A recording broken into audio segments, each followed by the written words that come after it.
here to stay, won't look away. The storm is coming, so you better start running. No, you can't control, feel it in my bones. I'm coming for the, coming for the.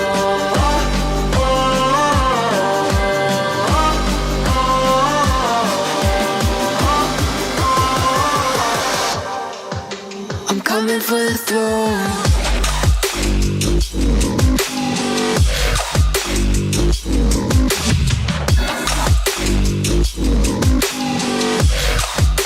I'm coming for the throne.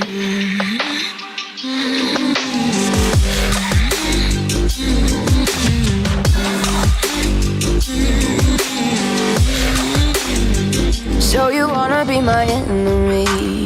You should've known I'd never kiss the rain. Ice runs in my veins, won't play it safe. I don't belong with your nobility. Who died and made you king of anything? You think that I'm insane? It's your mistake. Kingdoms rise and fall, I've come to take it all. I'll take it, I've come to take it. Kingdoms rise and fall, I've come to take it all. I'll take it all. The storm is coming, so you better start running. No, you can't control, feel it in my bones. I'm coming for the, coming for the.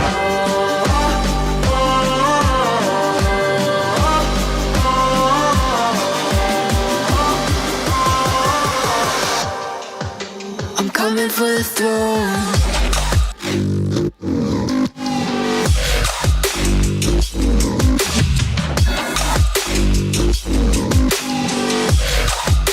I'm coming for the throne.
365.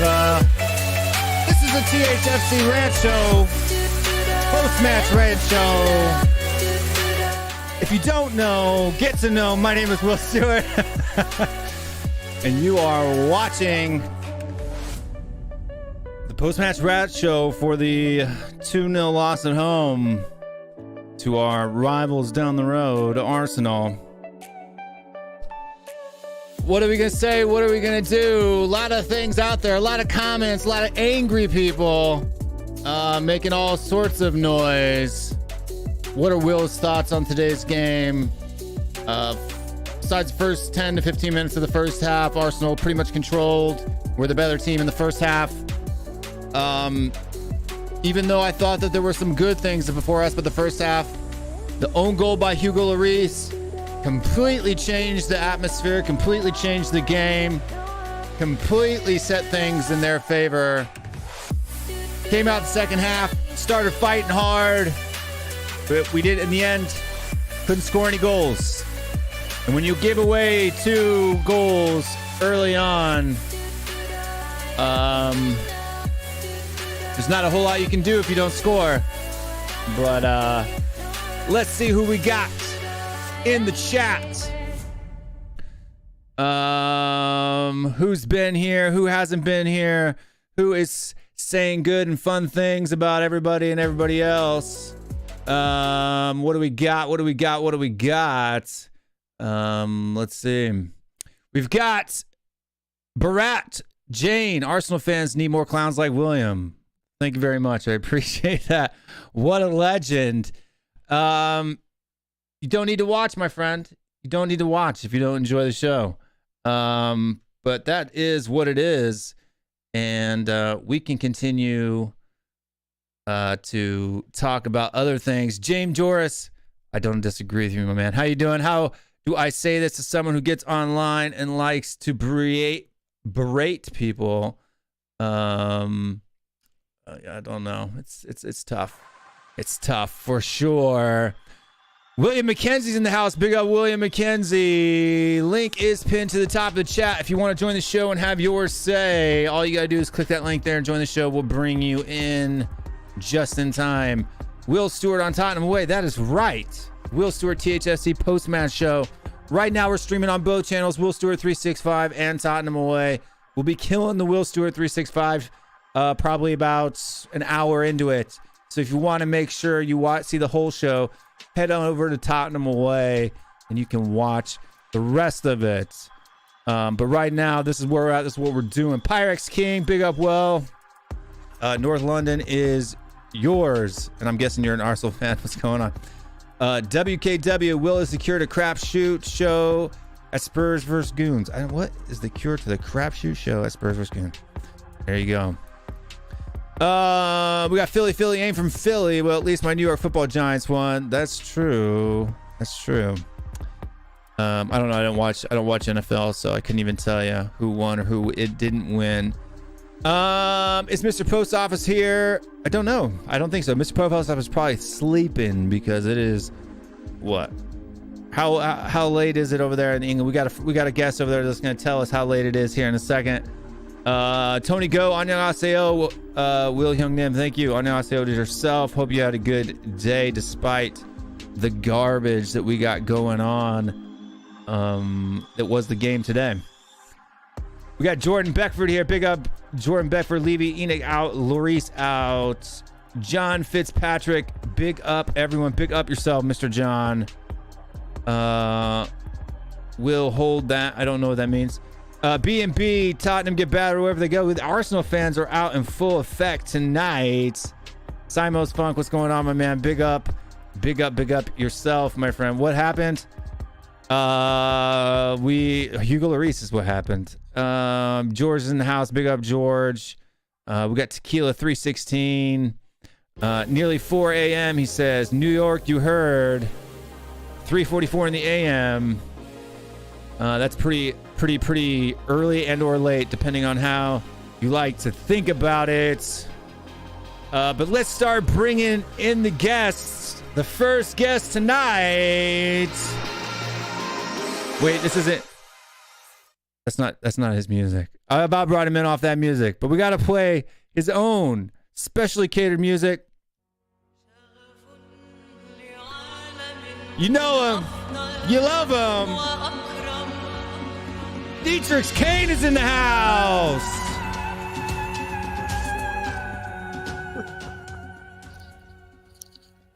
What's up, Mr. Dietrich Kane?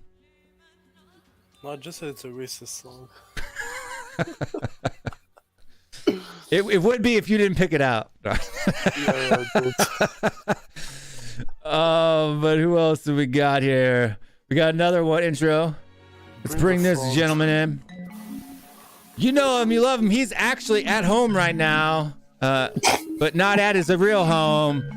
Staying up late. I don't know. He's keeping his parents up at 3:44 in the morning to come on stream, but you know him and you love him. The young lad himself, Dan THFC, is in the house. What's up, fresh kid? Dan, you deserve it. I swear to God, I love you as a brother, but you deserve it, bro.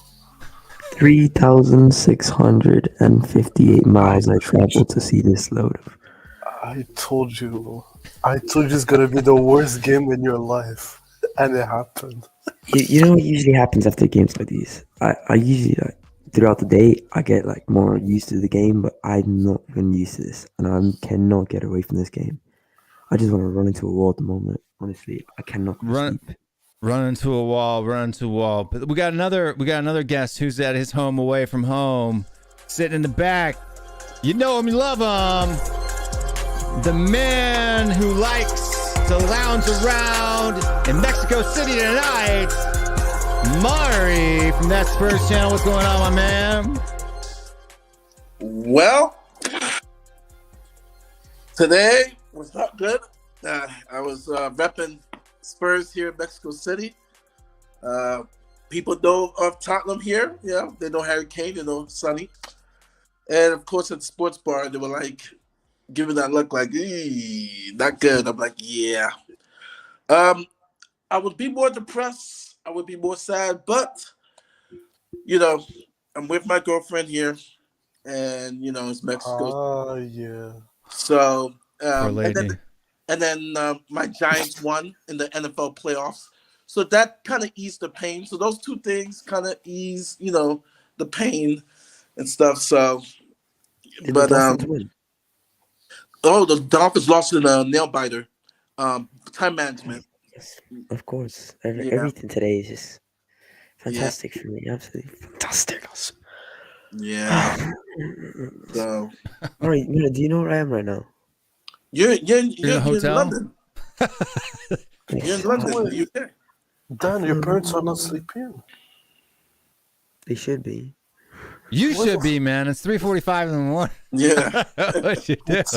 I'm gonna fly out tomorrow, so I don't want to be jet lagged. So I'm just gonna sleep. Oh, you're flying out tomorrow? Okay. Yeah, I fly out in 6 hours. I'm like, I should be getting some sleep, but then I'm afraid I might sleep through the alarm, and so I got an early flight back home. So I'm like, let me stay up a couple hours. Oh, Mari and Will, do you want to hear the biggest joke?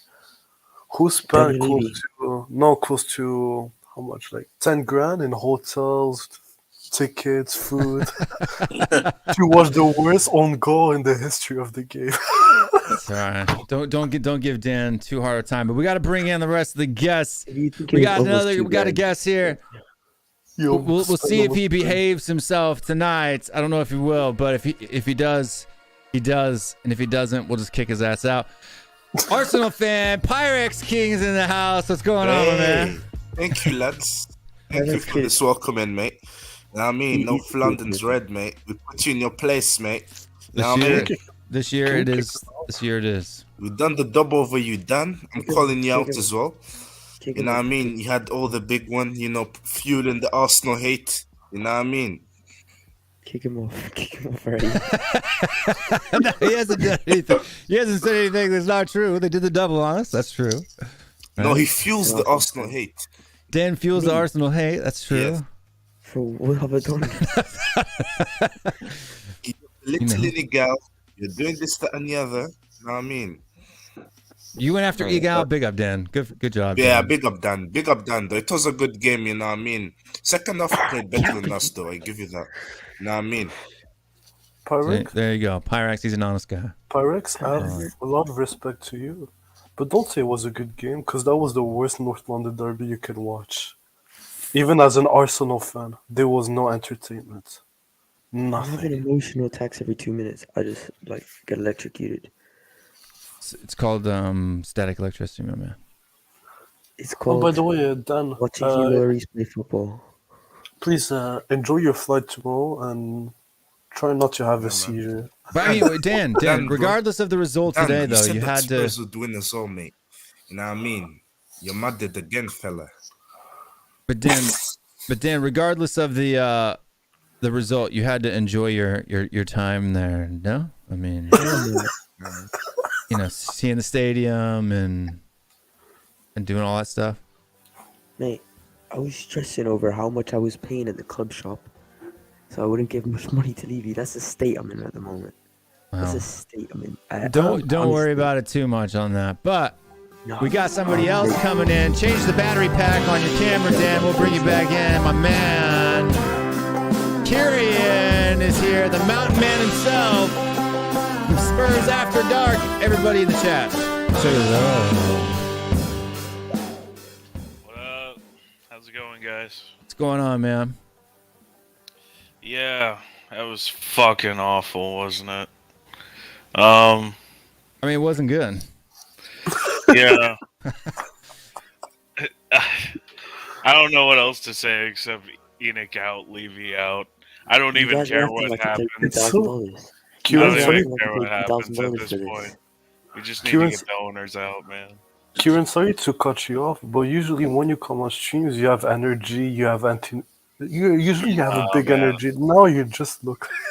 I've got nothing left. This club is killing me, and these owners are killing the soul of the club, and I'm just so done with these players. I'm so done watching fucking Eric Dyer play football. I'm so done watching Hugo Lloris literally fall into a retirement home before our eyes. It's all so bad. Everything is terrible. I don't even, I love Conte. I've backed him this whole time, but at this point, I don't care whether he stays or goes. Whatever happens, we just need to get the owners out. I agree. You know who else agrees? The Dark Knight, who only comes at night. I mean, that's not true, but it is. CQ! I knew it. I knew you would come on. I knew you would come on. I knew you couldn't stay away. Oh. Well, Kieran, did you see the meltdown she was having on WhatsApp? I did. I did. It's okay. Excuse me. Yeah, no, I after the game, other than going on WhatsApp and going back and forth with you guys, I actually went to buy myself some flowers, myself up, and I spent some time with my friends, and I tried to get away from Spurs in its entirety because I was just fuming so much, and I was not sure if I was going to come on here, but I saw a lot of beautiful, people here with the, and then Anna Goon, and I really came on because I wanted to. I noticed that Dan was saying that it was especially hard day for him because the Miami Dolphins also lost. And I was just wondering why that is the case, because I'm just curious what your actual connection with Miami is.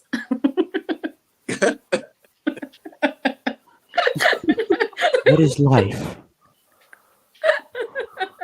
I don't know. Are you drunk, Dan? He's having an existential crisis. I guess so. He's not. He doesn't have a chair to throw at the wall this time. The hotel will charge him. Oh. Yeah, the hotel's going to charge him if he throws another chair. It's an Airbnb.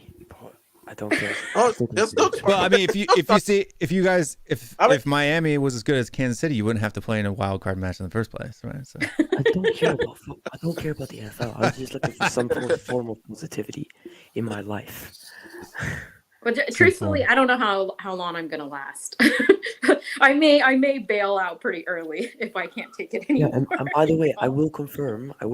I was the one that ran on the pitch and kicked Ramsdale. What? don't say that; you'll get a lifetime ban, dude. Yeah, It was Obviously, very but- clearly not him. Like you could see the guy pretty well. They definitely already. Apparently, he You know tweeted. Apparently, you he know what? tweeted. You know, Yeah, I he tweeted on. He tweeted on. Yeah, he did. You know where I was sitting? I think the fan kicked the wrong player. Should have kicked a couple of our players. I saw. Yeah, I saw. Tottenham put something on the Instagram page, and somebody replied saying, "That's the only form of attacking we did the whole game." Murray, it's a funny meme. Murray, That Murray, brought a smile to my face. It's the But only you thing know, that I brought a mean, smile to my face today. to be fair, in the second half, man, we created. We were getting forward. We were attacking a lot. We were creating chances. We just couldn't doesn't get it. matter. We just never had that clear cut like angle at goal. We never had Actually, that we did. clear We did. space to Like, shoot. I think Kieran, It we was- had 3 big chances. We had 3 It big. was- We had more big chances than Son- Arsenal. We had more Yeah. shots on target Son's than Arsenal. chance. I think we had Son's more. chance was the best. I think we had the clearest, best. I think. I think we had the better chances in the first half, but fewer, right? Whereas there were more opportunities and chances in the second half, but none of them were as clear cut as Son's, Yeah. 18-minute shot Man, and then cool. Kane's header, right? Kulu, sometimes I ask myself with Kulu, is he shooting or crossing the ball at times? What the fuck is he doing? I mean, to be honest with you, like that one shot that he had that was just over It's the a bar. I mean, it shit wasn't just over the. It was a bad shot. He leaned back way too far, but normally, right, he at least puts that on target, right? And I think he would have coming beat off an Ramsdale injury. if it would have been on Kulusevski. target. It just wasn't. Right. He's Yeah, he's do you know- coming off an injury and You guys played the are going majority of the Kulusevski. game. I mean, You he's guys are not Yeah, he going hasn't played in a long time, so. You can't No, but expect him to Kulusevski- be 100%. Who is our best player on the pitch today? Because for me, it was Kulusevski. For me, it was Sar. Star, Sar. For me, it was Sar by a It was mile. Sar. For me, it was Sar was Kulusevski. Star was great. I Honestly. mean, I think Harry Like- Kane for me was yeah, probably Even the okay. better. Kane was Considering good. it was his first But- MLD. For a young kid, For a young kid, it was a great. No, performance. for a 19-year-old player who came from the bottom of league, which is Pretty nothing shit. compared to the Premier League, Oh man, coming in and playing in a North London derby, Kulu not was only dead that, for me. but Got in a pocketed. two-man midfield, By the way- midfield, overwhelmed by the most on-form midfield in the league. I mean, I thought that was an incredible performance for a kid like him. you know? Honestly, Especially imagine Couldn't going ask, to the, North London ask derby for like that, more yeah. from him in these Imagine- circumstances. imagine him and 100%, Benson yeah. Corey. That would Yeah. be fire. I feel. You know what I feel though? I feel we're gonna ruin his career. No, I don't think Why? so. No. Look, I thought he played well today. Was he brilliant today? No. But No. for being 19 and thrown in your first start for a club and you get thrown into the North London derby, to be honest with you, I think if you throw in Basuma or Skip and they don't put in as good a performance as he No, did, Not no. even close. Will. Look at Oliver Skip, how he was with us ages ago. Look how he is now. Look at Harry Winks. Ages ago, he was very well, good. Skip I had a mean, really it- bad injury and was out for like 6 Even months. do this even all the Winks time. also has had consistent But- injury But problems. Yeah. that's what I'm saying. When you get a big injury like that and you miss large chunks of your career, right? Some injuries change the way you play forever, right? So it's tough, man. And Skip, unfortunately for him, because of the signings that we made in the summer, because we signed Sar, or actually we didn't sign Sar this year. He just came back from loan. We actually signed him last year. He was actually a Jose signing. I saw somebody say today that he was a Conte signing. I was like, No, he was I a don't know. Nuno Nuno, signing. Nuno signed Nuno it. signing. Yeah, Nuno. Nuno signed in. Yeah, so I mean, I don't know why they were giving him to Conte, but look, I think he's, he's showing ever since his first appearance. I've said that he's looked good, right?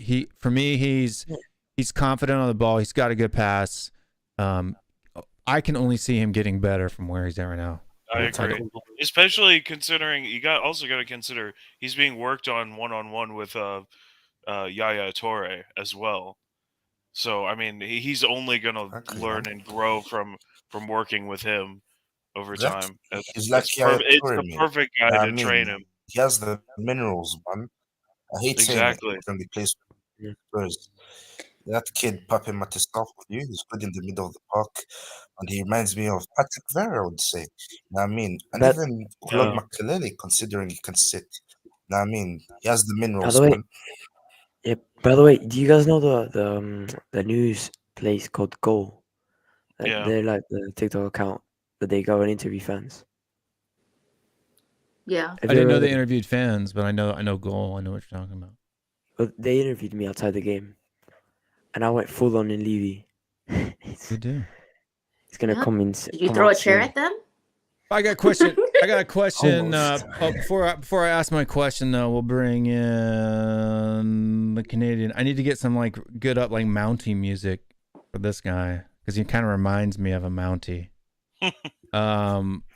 But just put big up Scott M in the house. Is there any? Scott. Is there How's it like a going? stereotypical Canadian style of music? No. Not really. Maybe like out east coast, but where Jason Groves is from, they kind of have like a lot of fiddle kind of music. But Alanis Morissette. Atlanta's more. I can't. Unfortunately, I can't Shania actually use Twain. real music. Right. I can't Right. use music that's copyrighted. But I do Well, have a make an question animation. though. Before we Make an get going, animation of actually, let's Surfside. hear Scott's thoughts on the game today, and then we'll ask my question because I have a question for Pyrex. Every player was terrible. That's Scott's review. pretty much. Not. I mean, I don't think there's much positives. I'll say. I mean, I guess I was listening to you guys talk about Sar, and I think as long as we couch it with the term like for his age, he's doing well. I don't think that he should be starting for a premier club that wants to finish top 4. Oh But I no, think considering absolutely. his age and his experience, he's done about as well as you could expect for him. Exactly. Yeah. I thought he was the best player for us. Not that necessarily says much because I wasn't impressed really with anyone. And I just think it's a game that represents everything that's wrong with our club. You saw people are talking a lot about how when we last played him was that in March, right? And we beat him 3-1. It's only what 8 to 10 months since that game happened. The difference is that Arsenal backed their manager with players that he wants, with players that went immediately into their starting 11. We backed our manager with players he didn't want and players that didn't even start today. How many players from our summer started today? Was it just Longley? Did I Yeah, miss someone? Longley, and he's on loan. He's the Right? only one that started, and we wondering game was- why we're not seeing different results, right? So that's all. I just think it shows everything that's wrong with the club, and it's not a surprise. That's the other thing. It's not a surprise that this was the result, and that's frustrating. But Pyrex, I mean, you feel free to say exactly what you want. But how did you think that the game went today? Because I thought you guys actually played better against us at your guys' ground than you did today, and that minus that freak, own goal from Lloris, you didn't. I didn't think you put pressure on us half as much as you did the first game. What were your thoughts?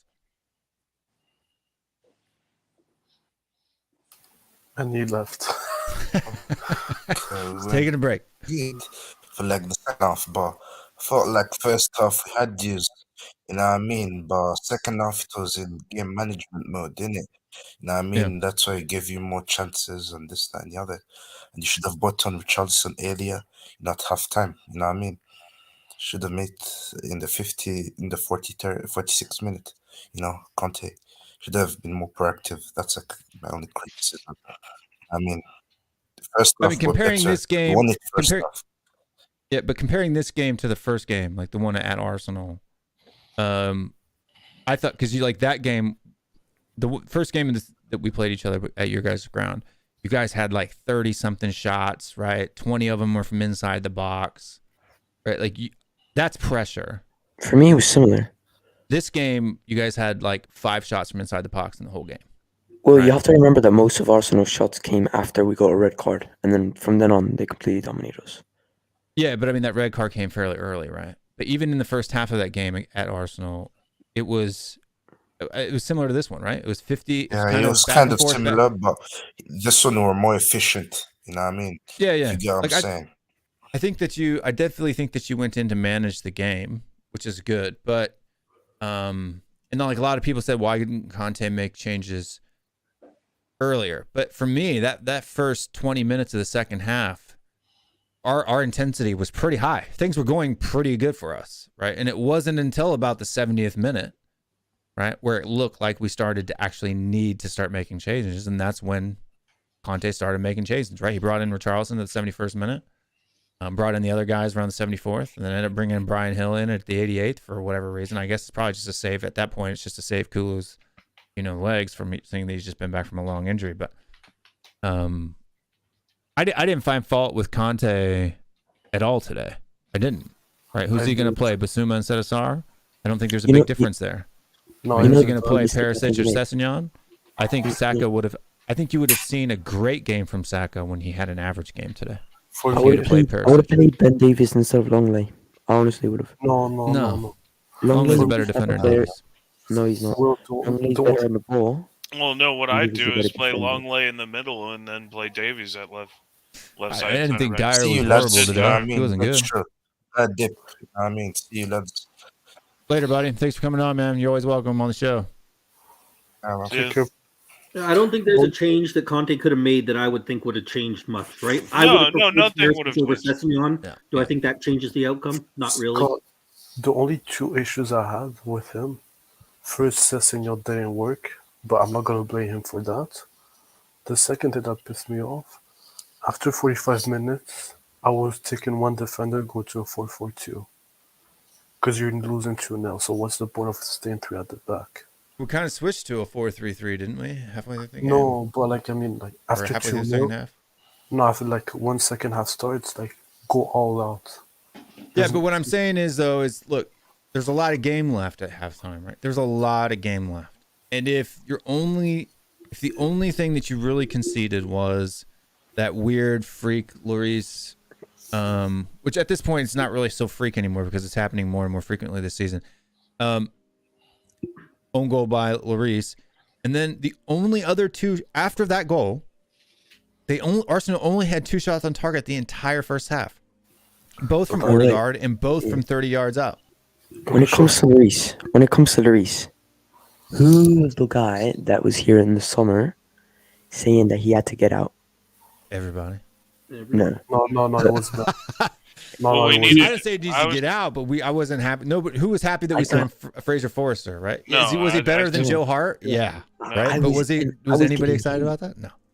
I was getting hate for the when I was consistently From even who? from CQ, even from CQ. No, No. not CK, because what I said is that you were like, here's the number one priority that we need to get out now. not That's number what one you priority. said. I was like, that is not our number one priority I to didn't get say- out right now. I didn't say number we one need to priority. find I a said replacement. We need to find a long-term replacement, but he is not the number one priority. Emerson was absolutely the number one priority. Yeah, it's I- pretty Well, right wing and back, we- center backs. I didn't we say didn't number one address- priority, but I We don't didn't think address it's- any of them. priority. But No, we the didn't. problem is we didn't address any of the priorities. The only but- We did. priority that you could say that we addressed was the cash in the was bank. left wing back. We needed a left wing back as well. Although I didn't think Reguilon was horrible. In fact, I would rather see Reguilon at the club than Sessegnon. Yep, Uh, He's I not a good agree. left wing back. He's not a good left wing back. Well, I but think my he's point, way better than Sessegnon. Well, Dan, That's I- also I- not true, Dan. He played left wing back at Sevilla, and they won the Europa League. So So Yeah. what I said, Dan, was because you said that it was What our I said, number no. one priority. I was like, No, no, no, that no, is no, not our no. number one priority. You I said did it not was say our that. number one priority, and I said You're no. gonna get clipped, And then I Dan. made fun of I you didn't- because you were like, "Thank you for your For the clip. service, bye bye." And then that was just me making fun of you because of you saying that. But If it's that just was- if it was just an over exaggeration, just say it was an over exaggeration, right? But I mean, What I said, I don't know if I said that, then I was dumb. But No, you said Um, expired milk. You said that, I remember. right, well, can I, look at where he is now. Was I wrong? well, let's ask this question then. Like, do people think that we should bench Lloris? Should we sit Larice? I mean, Fraser Forster. how many errors? How many errors does he have to make until we're willing to consider sitting him? All I know is Forster's no good. before we answer that question, I want to add a little bit of context to that question as well, right? I want to ask you this before we can go around the panel and ask, who would you prefer? But I want to has Fraser Forster done anything in the cup games that he's played to make you think that he's going to be able to handle Erling Haaland and Manchester City next week? No. Okay. And so, Dietrich, who do you think we should play? We should start Larice, or do you think we should start Fraser Forster next week? I'll start Larice, but I'll remove the captaincy. That's the only thing I would do. Because Forster's not good. Well, Danny? Forster or Larice next week? Or this third week on Thursday? Larice. Definitely start Larice. Okay, Larice. What Dietrich said is very interesting. He would take away the captaincy. I think when you take away someone's captaincy, it's from disciplinary reasons. No, that's not necessarily true. No. Really? No. It could be performance I wouldn't reasons. take away captaincy when it comes to performance. I mean, especially if he's going to leave, if this is his last year with the club anyway, he's got to go anyway, right? So. Yeah, but I've got to go. Big up everyone. Yes, you do. It's 4 a.m., dude. Terrible day. Terrible. Yeah, Good night, I make Dan, fun of you. fresh kid. I make fun of you, Dan, but I do feel for you that you went all the way over there and had to watch that shit. Honestly, I'm sorry. I'm sorry, Dan. That Yeah, really that sucks, sucks. dude. At least I'm back home. Then what time is your flight? Dan's got himself a fresh What kid time is hat your now, and he picked that up. Where'd you pick that up, Dan? The fresh kid hat. Freshegokid.com. I didn't know. I didn't know if you went to a shop there in London and picked it up. 'Cause that's an English company, right? Fresh Kid. Yeah, got it. Yeah, I had to get my home country's merch. Get out of here, Dan. Yeah, good night, Dan. Have a safe trip back tomorrow. Slowly, you guys are realizing that I did deserve this. Have a safe flight. Next time, don't go, Dan. Next time I'll choose. Maybe Bournemouth. we'll win. We lost today because you went there, Dan. I'm taking the blame off Larice's shoulders and I'm putting it on yours. Then why have we lost the last match? Millions. We of didn't. matches? We won our last match. We beat Crystal Palace 4-0 away. This is why you gotta go to an Everton game or a Leicester game because we always beat those teams. I wanted to experience the atmosphere of a North London derby win. And then but from what I heard, the atmosphere was dank Bad, before we even started. Well, to be fair, I've never gone to a Tottenham game before, and seeing people climbing on lampposts to sing "Come on, you Spurs" is an unreal atmosphere for me. But I guess compared to the last one, a certain person posted a question. Big up, man. A certain someone on his show's Twitter feed posted a question. Oh, in a game like today, you would think you would hear all the Levy outers, huh? Why we didn't hear that in the stadium? Maybe because maybe they're not buying the Levy out, and I was just like, this clown. I know exactly the tweet you're talking about. I'm like, you're really a clown. You got so many that guy converts. is a clown. You got a Vega who just spoke today. I hope he's watching. You're a clown. A former player come out and call out the board. You got people who never criticize the boards call him out, but this guy is still clowning out. And I'm dejected. I really am dejected. But here's the one thing I wanted to say. I like to look at the psychology of sports, man. Arsenal, and I'm going to put United right now. They're winning games. They're in form. But you notice that their team is rallying with each other. I'm listening to Bruno Fernandes yesterday talk about how the team, man, is them against everybody else, and kudos to Ten Hag. People were making jokes with him. He got the cancer out, and they're backing him up. They're backing Ten Hag. They're playing for him, and they're going all out. Arsenal, these kids suffered a humiliating, bottle job last year. Maybe this year they could do it, but as of now, as of today, those guys, they're a team in the sense of they got each other's back. They're huddling it up, and I say this because our team. I'm listening to Eric Dyer post game conference. Lloris doesn't say anything. You're the captain. Speak up. You know, and you look at his team, man. It's almost like a team of individuals. You know, it's the spirit's not there, and you know what?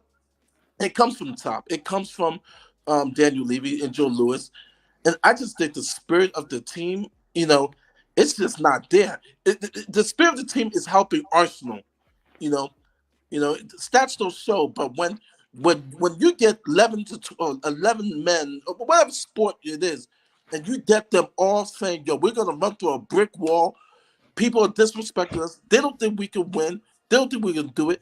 You find a way to be able to win games. And right now, I'm looking at United. I'm looking at Arsenal. Right now, they got that spirit. They got that thing like, well, we want to win this league. Even City, though City's gonna be there. I'm getting the feeling that City's like, yo, we just want the Champions League. Let someone.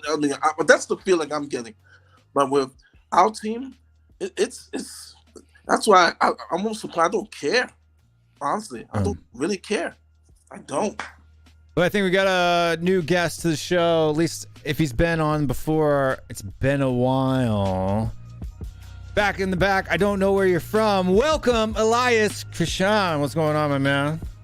Hey everyone. Yeah, I'm actually from Malaysia. Yeah, there you go. 12:15 p.m. here. Hi again, Elias. Yeah, hi. You are Q, right? Yeah. How's it going? And Scott and Kieran. Yeah, I've met you guys before. Yep. Yeah. Good go, man. How you Good doing? to have you on. I just cannot sleep since last night, and the disappointment from the loss, it's just creeping everywhere. Been replying the tags and been dealing with all the banter of the Arsenal fans. It's just horrible. How else am I supposed to say a while? Right? No, Dan says the way Will says a whiley. I don't know what that means. Like I say a while. How are you supposed to say a while? All right. Is that like a country way? Do I got a country twang in my voice? I didn't notice anything, so I don't know. Come on, I have been watching a lot of Yellowstone. I binged all 4 seasons of Yellowstone in the past week, so don't make me sick. Rip on your ass there, Dan THFC. Right? Don't make me call the Dutton farm up. Although this accent I'm using right now is more Tennessee, most East Tennessee than it is anything else. I'll tell you that right there. You gotta speed it up a little bit. You gotta speed it, then it's Tennessee. Because I should be missing like every other word. I shouldn't be able to understand like every other word you say. Well, I lived in Texas and East Tennessee for about the same amount of time, so I kind of mix the two, right? So yeah. Texas and East Tennessee is very similar, except Texas is about half speed. So in Tennessee it's double speed, so I'm about right in the middle. So yeah. But Elias, what were your thoughts on the game today, my man? What did you think about the first half? Did you get to watch it? Did you get to Yeah, I did watch it. What were your thoughts? Yeah, I watched it. It was bad, really. I mean, I was just sharing it in another chat. Like, players they don't have any respect for the badge, and I mean, whatever is going on in the club, it's all unclear. The direction is bad. I don't care whether it's Levy, whether it's Conte, whether it's the players, but you all need to get your shit right for the club right now, because it's all shitty, it's all messy. The fans deserve much better, and they are not getting it. I mean, for goodness sake, we lost twice to Arsenal this season. That's gonna be in the record books, man. Seriously. It's been like 9 years, right? So it's been a long time. Yeah, it's one hell of a beating, man. Seriously. Like come on, man. You want to lose to someone else, but not them. I mean, I'll tolerate us losing to anybody, but not them. I would tolerate us losing to Norwich, but not them on the home ground. And you see, after the win, the way they were roaming around the ground and the way they were celebrating, it was so sad just to witness that on the TV was so sad. I can't imagine the fans who were there who had to witness that whole cruelty in front of them. I don't know how they would have felt. I was Dan just now here. I think he went for the game, right? Is it? Yeah, he was here. Yeah, he went. Dan, were you that guy who actually threw something at Ramsdale? Just kidding. Sorry. Wiley? No, is it? How do you pronounce it? Your name again? Sorry. Elias? Elias? Yeah, Oh, you can Elias. call me Kush actually. Yeah. Okay, Elias. You say like you feel bad for the fans. I don't. Because they didn't want to protest inside the stadium. They didn't mention Inekel. So they deserve every single moment they had. Every So one you of them. say they didn't or they did? They didn't. Well, I mean, let's not go there. But Heads up, way- Dietrich, Elias is not a Levy out person. yes, I'm not a but I'm a bit on that gosh down fans. Yeah, just a heads up, Dietrich. Okay, Elias, you gotta. No, now you gotta serious talk. Maybe slowly I'll come over that edge because the way things are going, I think I might end up there as well. You gotta give me one reason why you're not leave you out. I think, bro, the reason being right now, I think I'm a very new fan, first of all. I haven't suffered as well as maybe Will. How long have you been a fan? 20 years? 30? It'll be 20 years next year. Yeah, so I mean, I haven't suffered that long. So Or this I year. believe that, I mean, I'm not pro Levy as well. Like, I won't defend Levy, like, okay, Levy is doing everything right and Levy is the perfect man for this job and all that. 10 years. I won't say that as well. But currently, let's say if Levy goes out, what direction you have after that? What are you getting after that?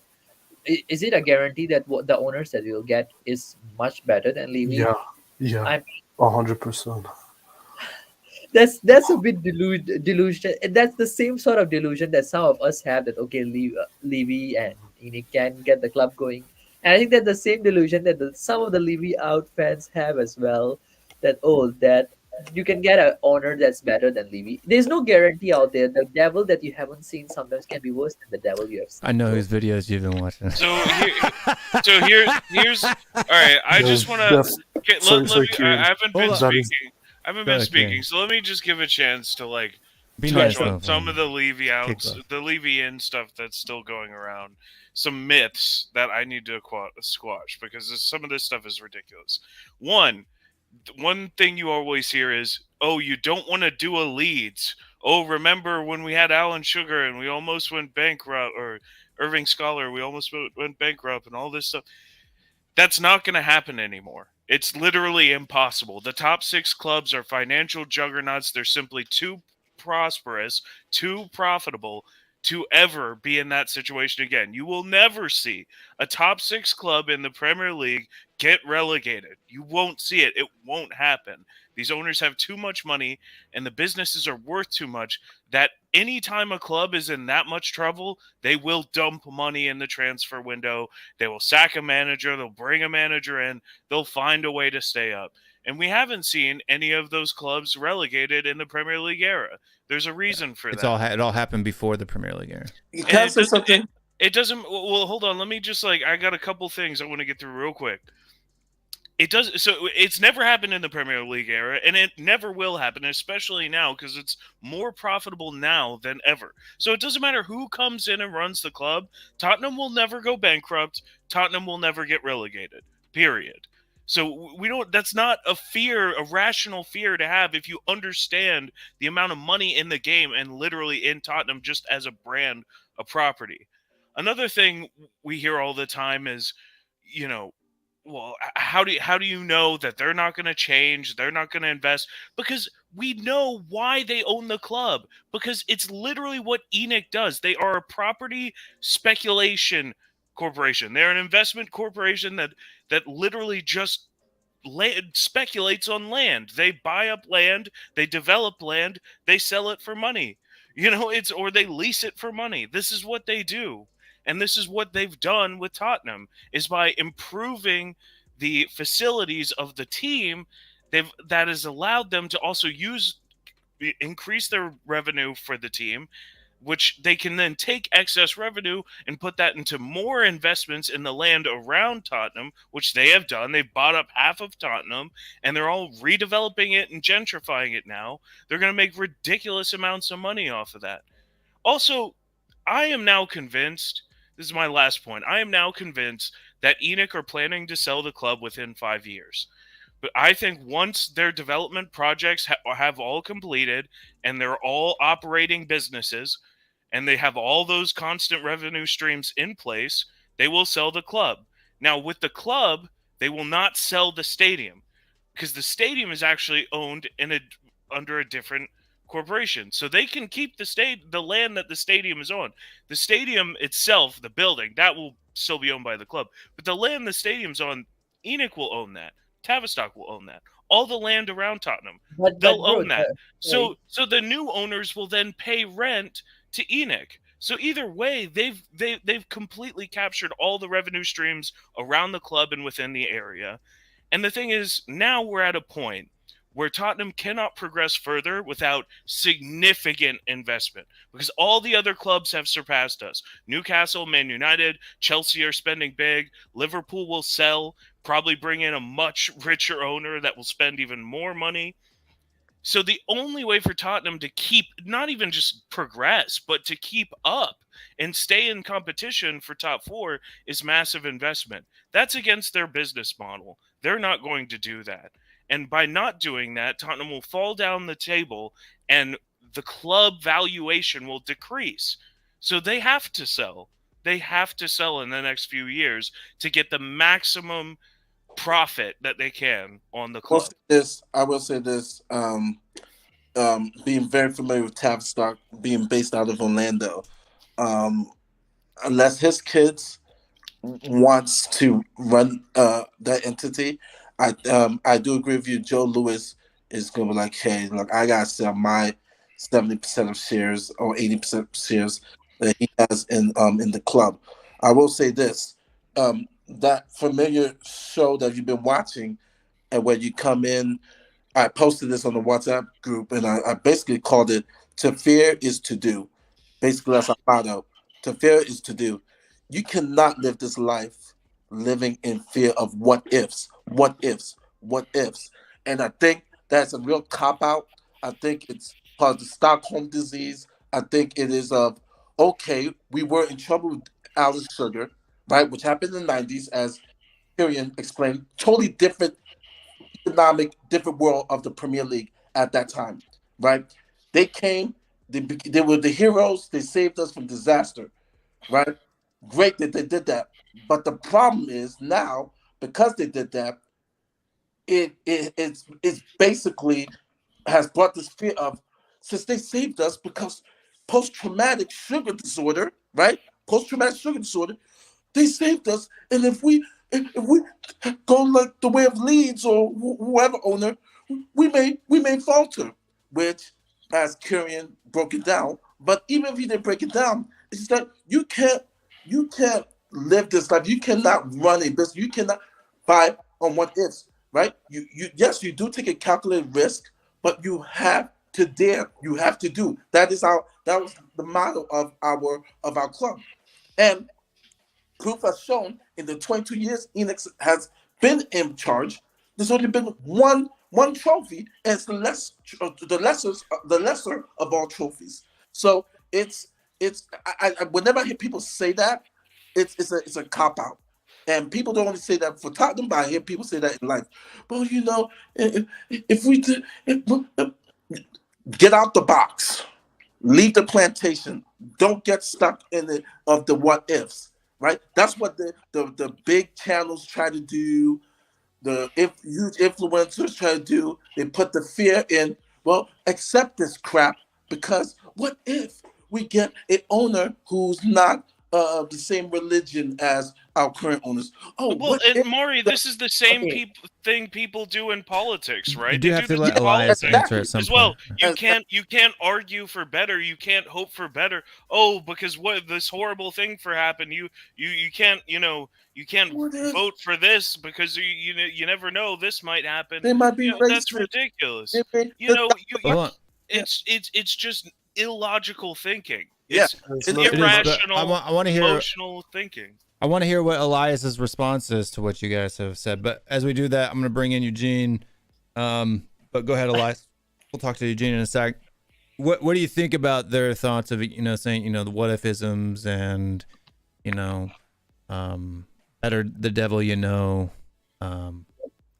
I think it's a very fair point that Mary pointed out. Like, I think I'm also completely against that idea that yeah, okay, if you're a Jew and all that, you must sell it to a Jew. You can't do business with other religion and all that. I'm not. I'm totally against that. Now, the other thing that actually I am not against this is let's say if a club sale happens eventually, that yes, there are parties who are interested in taking the club. I think I would very happily, like, let's say if Levy or the Inic were to sell the club to someone else, I would be very happy that yeah, I think they're selling the club, they're giving it a try. I think it's happy. Now, why I say I'm not a Levy out or the Inic out is because I don't like that particular agenda right now that's going on. That okay, you need to do this to pressure the owners to actually step down and all that. I am kind of not for that. Especially like let's say you say okay, you go into a game like North London Derby, and all that you're doing is that you're 1-0 down and everybody starts saying okay, Levy out, Inic out. Imagine the kind of atmosphere in the stadium when when your players are trying to play, and the whole thing that is going on is the toxicity of Levy out and Inic out. I mean, yes, I'm not the big fan of Levy and Inic as well. And at times, I mean, I would want them out because I do agree that yes, they have done a lot of damage to the club. They have strike certain deals as well. So but I would take the sale anytime away. But what I would not take is the emergency situations, which would force club into a situation where you have to suddenly sell a club to a party on a lower rate, and then you may not get the owners who can inject that form of cash into the club. I'm not for that agenda. And the other problem with the Levy out agenda is it always overshadow the other problems that the club has. For example, right now, I am pretty critical about the decisions that Conte has been making in his lineups, in his formation, and in the tactical changes and the subs sometimes he makes. I see no motivation, no energy in those decisions, that how those decisions can actually benefit the team or that particular game that you're going into. Some of those decisions I'm pretty critical about, and I'm not for that sort of thing. Some people might say, oh, he's doing that because he want to put pressure on Levy so that Levy sell him or back him and all that. I think that's pretty that's a bit of a disgrace, honestly speaking, and it's pretty unethical to a certain extent. If Conte is doing, I don't want to believe that actually he's really doing that. Did you like the decisions that Jose made, Nuno made, and Poch made in his last season? Because they were pretty similar. So like, yeah, do you think he's making those decisions because the players he has aren't good enough? Yeah, or do you so think he's this doing is it because he like isn't a good manager? Sorry, Will. Yeah, I was going to ask some question to Elias in a similar vein, right? Now, if it is the case that the only reason why Conte is making the decision he's making is out of spite, I agree that that is a low ball tactic, right? It's not very respectful to intentionally lose games or make poor decisions in order to lose on purpose just to prove a point, right? That's dumb. I agree with you, right? If that's the case, right? If it's the case that's why. I don't think that's the case. I'm more under the impression that, like, take for example today, the only two complaints I've heard about why this is Conte's fault is for starting Asar, who's played better than Basuma has all season today, and starting Ryan Sessegnon over Perisic, when Perisic, we all know, is a worse defender than Sessegnon is, and Saka's been on really good form right now, right? So, and Perisic is injured. FYI, he's also. I didn't know Perisic was carrying a knock either, but yeah, he's carrying a knock from the World Cup. Those are the only two complaints that I've heard today, because right, we had a Lloris own goal within 15 minutes, right? So the substitutions, I don't see how Conte could have made any others. Who did he not bring on today that you would have liked him to bring on? And what is your argument for why that player would have made a bigger impact than the player that Conte started in the first place? Okay, I think Richarlison coming in was a good move, but he came in a bit late. I think he came in at like 65th minute. When you are 2-0 down at halftime, I think subs should have been instant. At least, like, let's say at the 50th minute, you should have made the subs at least, or 55th minute for instance. Okay, freeze right there for a second. Before you go past that point, I want to ask you one more question along that vein. In the first 15 to 20 minutes of the second half, did we not have momentum on our side? And were we not pressuring Arsenal more than we had in the previous 30 minutes?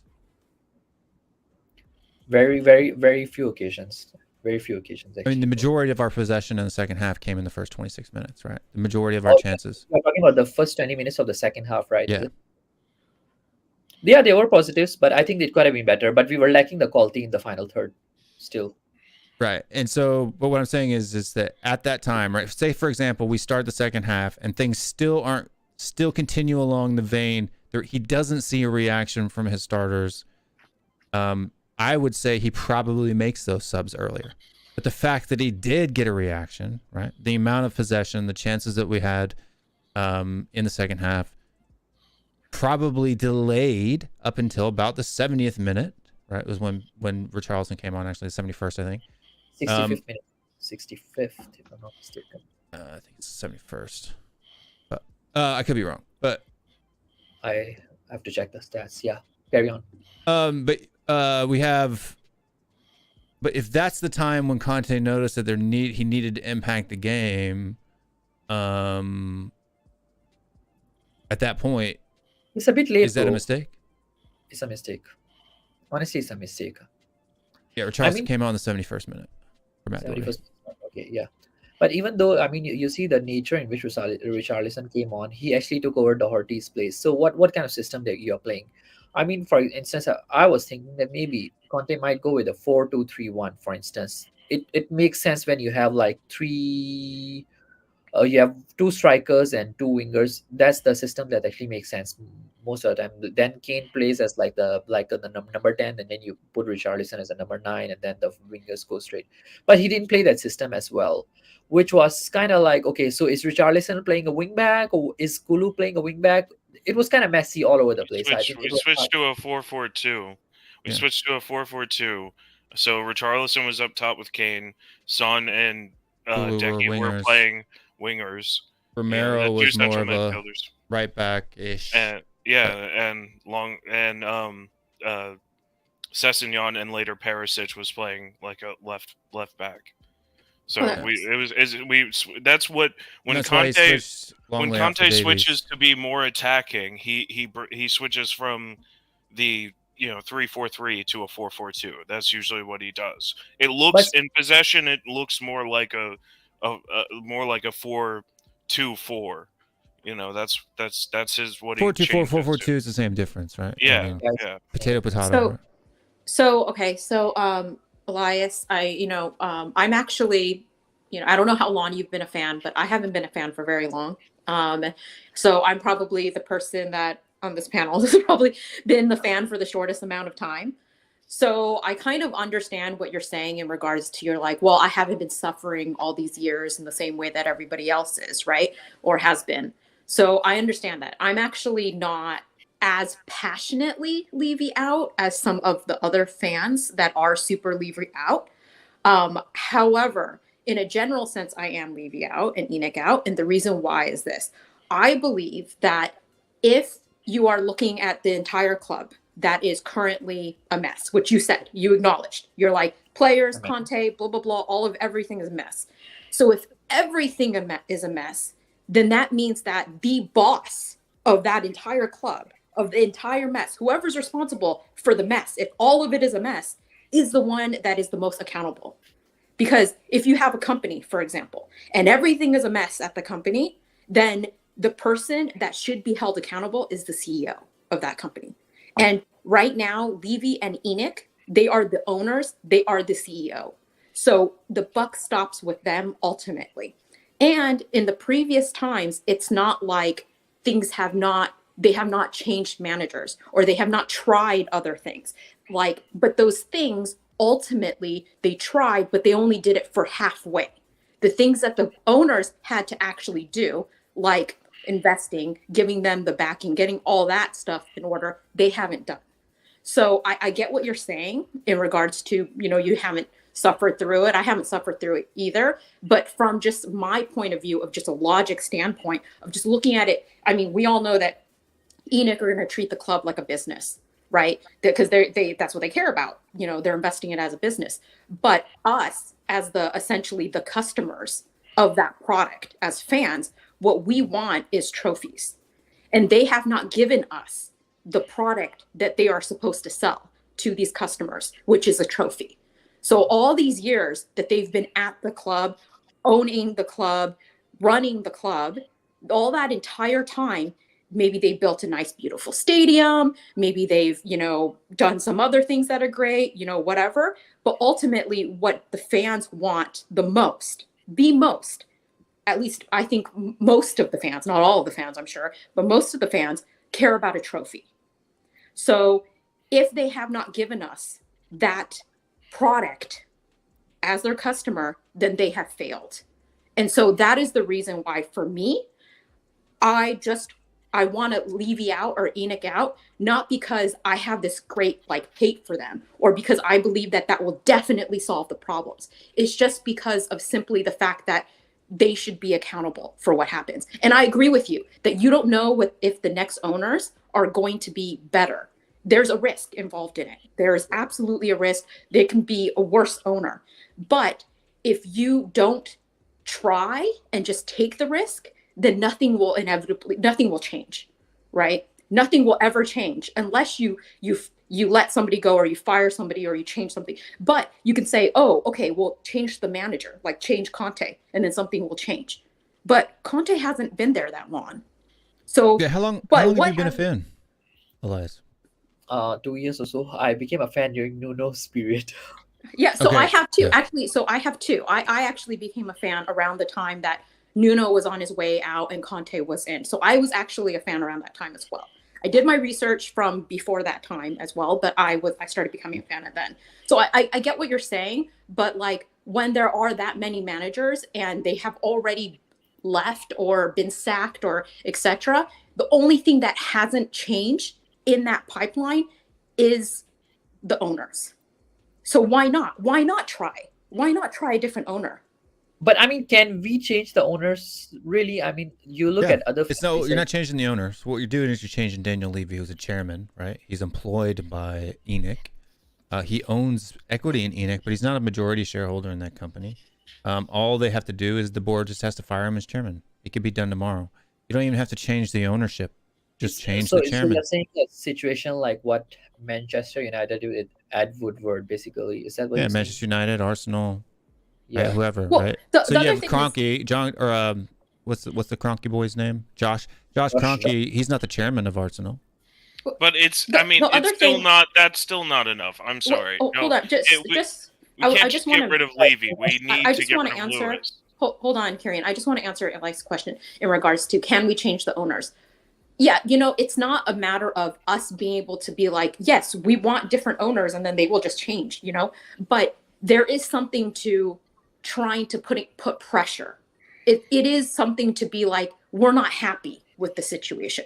Whether it be that the owners sell the club, they put somebody else at the helm if it's not Levy, or whether or not it just be pressuring them to feel like they do have to invest. They're probably not going to, but you know what I mean? Like, we still need to make it known that we're not happy with the state of the club. And it's not necessarily the fault of an individual manager or the fault of just the players. It has to be all the way at the top, and they need to know that that's the case. And I think that a lot of people that are saying that there is a Levy out or Enoch out agenda, quote, agenda, I feel like, for me, like I said, I'm not as passionately, Levy out and Enoch out. But a lot of people are calling this like an agenda in like a very kind of like dirty word kind of way. It's a derogatory dismissive term, and it's actually not accurate, right? Agenda means that you have an irrational reason, right, for holding the position that you hold, right? It's not irrational for me. I could give you very poignant reasons and arguments for why Daniel Levy should go. Yeah, it's not like everybody is like, they're grouping everybody together too. Because they don't actually have an argument for themselves, right? Their arguments are all what ifs, right? What if we don't get it? What if we get a worse order? What if we get this? What if this happens? What if that happens, right? That's all they do is what ifs. They don't actually have arguments for why Daniel Levy should stay. I mean, to be honest, like what I told you, I'm not in favor of him staying as well. Like, I am pretty pissed with Levy and some of the decisions that he has made in the past as well. What I am against is, like, let's say when fans are being criticized that, oh, fans are responsible for why Levy is still here. I Well, don't like. if you enable him, you are responsible for that, right? If I you actively say protest and or argue for him staying, you are responsible for him still continuing to be there. I'm not arguing for it. Seriously, Right. I'm not. You're not. But what I'm saying is there are fans that do, right? In the face of any rational argument whatsoever, right? They immediately deny it and still just say, "Oh, you have an agenda, you have a bias, right? Levy's done this so much, blah blah blah." Right. So if you like, for example, I don't mind a person being Levy in if they can actually, and I don't even if they don't have an argument, I don't mind them being Levy in, but especially if they have an argument, right? So for example, to say to me, right, winning isn't necessarily the most important. The most important thing for me is a good stadium, a good match day experience. If that's what's most important to you, Daniel Levy's done a great job, right? Yeah, he has done a great job for those kind of fans, and I'm Yeah. not one of those fans. I want to clarify that. Yeah, but I mean, but even if I agree that that's a silly reason to support a football club, but if it's at least a reason, it's at least a rational reason that actually has valid arguments, right? If It's that's an what's important to you. I think, and that expectation is being met. I think that person can always. But I mean, I don't care about the stadium. I want us to win trophies. Seriously, I do want us to win trophies. I So do then want us. what? Yeah, so and I know this is what I want you to, because this is the first time that I've had a chance to talk with you. I don't know what other shows you've been on or how often you even watch my show, to be honest with you, because I'm doing a show on both channels right now. I don't know if you're even subscribed to my channel or not. It could come from Tottenham Way. I don't know. I'm on both actually. Yeah. Okay, I do cool. some chats. Okay, cool. But so for my particular argument on why I'm Levy out, right, is because I look over a period of 20 years, right? So I've been a fan since 2013. That's 10 years, not 20 years, by the way. I misspoke earlier. And over that, even just the period that, even though I know the history of the 10 years before that, just during my period of 10 years, you had Redknapp, right? You had, the managers in between Redknapp and Pochettino. You have Poch, you have Jose, Nuno, Conte. The only common denominator across that same period of all of the different struggles that we've had has been Daniel Levy. Yeah. Right. So for me, I would agree. And in fact, I've only been Levy out since probably the Super League, right? Because that was really, to be honest with you, I was kind of like yourself. Before probably Poch got sacked, I wasn't even really aware of who Daniel Levy was, right? Like I didn't even care about Daniel Levy or the owner of the club, right? I just watched the football team. Wasn't involved in any of the politics of it. And it wasn't until he sacked Pochettino that I even, because I was so shocked, right, that Poch was sacked in the first place, that, who is this Daniel Levy guy, right? And then within a year, you got the Jose Mourinho. Then Jose gets sacked, right before a week before a cup final. And then you got Ryan Mason, who's coming in, and this is just right after the Super League part, right? So then he's going in, getting us into the Super League thing, which, to be honest with you, I understand the logic of doing a Super League, and I think that financially, it's actually not a horrible thing to do. Now, from a cultural standpoint of what football is, it's a horrible thing to do, right? But I understand the business aspect of it. So then bringing it on to this period of time now, you have Nuno, right, who people said, oh, he's a horrible manager, didn't have a good CV. So when, even though at that time, I didn't think that Nuno was a horrible manager, and I had statistics to prove that he wasn't horrible, didn't really have a strong argument because there's no CV, right? Not a whole lot of past in Nuno's past to be able to say that he should be managing a club like Tottenham.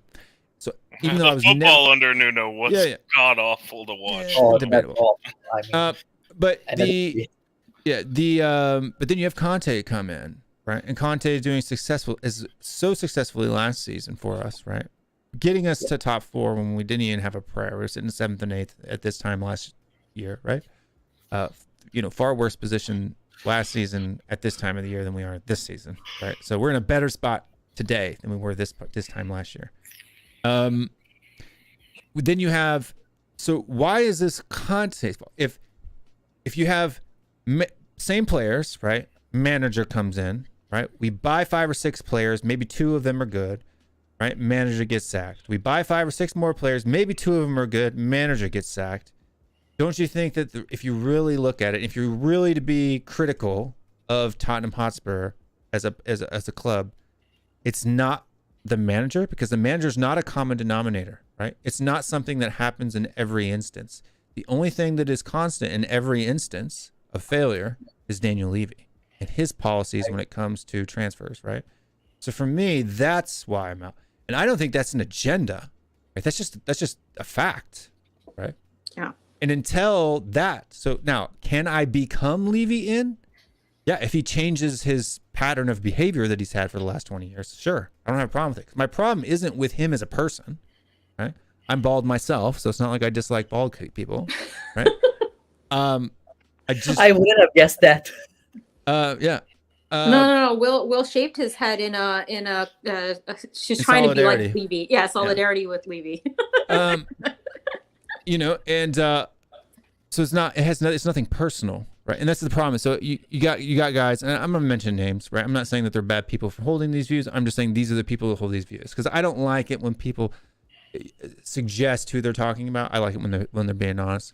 So guys like Sean Butler, right? So he says that there's an agenda, right? There's this Levy, hatred, and even though he doesn't like Daniel Levy, or he's okay with Daniel Levy or being whatever, he can never be on board with the Levy out movement because of what it means. Well, I don't know what it means, right? It doesn't mean the same thing to me that it means to Stell or that it means to Scott. Every person is an individual, right? They hold opinions and or beliefs, like Brian Daigle, for example, right? Am I passionate enough as Brian Daigle to send Daniel Levy an email every single day? No, right? Do I think the players would actually, instead of booing them at halftime, would much rather hear Levy out, right? That would have been better. Okay, that would have been better. Yeah, right. So that's my point, right? So it can dismotivate the fans if they're. I don't think it does dismotivate the players. I think it maybe gives them.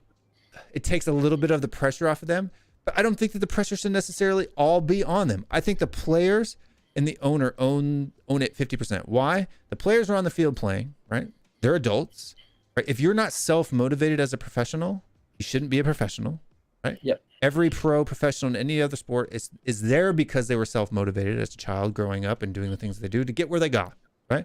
So yes, a manager can help that, can give them the extra boost, right? But a player is responsible for motivating themselves. Their job is to go out in the field and do what they get paid to do, right? Regardless of what the mistakes Conte makes, right? If Harry Kane was the world-class leader that people claim he is, right? It shouldn't matter if Nuno and or Conte are on the sidelines telling him to go left, left, left. If he thinks he should go right, he should go right, right? He's responsible for his actions on the pitch, not Conte, right? Conte's not responsible for Lloris's own goal. He's not, right? But Daniel Levy is responsible for the fact that Hugo Lloris is still here and we don't have a viable replacement, right? That's Levy's responsibility. That's not Conte's responsibility. That's Levy's. So for me, the only two people, right, because it's the only common denominator, are the players and the owner. Because we've changed managers, 7 times in the last 10 years, right? So I just want to say also that I think that there are fans that think that people who are Levy out or Enoch out are not, quote, backing the boys or like backing the club. And I don't necessarily think that that is the case, because everyone that I know that is on the Enoch out or Levy outside, they did not boo the players. And they have not been like booing the players. Even if they're chanting Enoch out or Levy out, which I don't know if they did. North London. I was there, I admit that. I wasn't in the stadium. But everybody that I know, they are not booing the players and they have not booed the players. So I agree with your point that you're like, back the boys as they're playing, because it could be very demotivating to, what you and Will were saying. I agree with that. And I've actually said, as well that I feel like, don't boo the players. They really need us to cheer them on, especially in a high pressure situation like a North London derby, right? But I don't think that Enoch out and Levy out people are necessarily against the club or necessarily against the players or necessarily, you know what I mean? So those are the things that are getting a little twisted. Is I feel like because somebody is saying, I don't like this one thing or this, this entity of it, that it automatically equates to I'm against the club or I'm not backing the club or I'm not a true fan and I don't think that that's the case. No. I feel like there's a lot more to that. I think that people just keep trying, and this is my own gripe in a general sense. I have this big gripe about how so much of our fan base is really toxic and they actually are always going at each other's throat when they disagree with each other and calling each other not true fans. They're saying you're not a true supporter because you believe this about the club or you believe that this should change. Just because we disagree with each other does not equate to you're not a true fan. Just because I disagree with you does not mean that. In fact, the fact that you have an actual opinion and the fact that you are voicing your opinion means that you care enough and you are a true fan. You just disagree.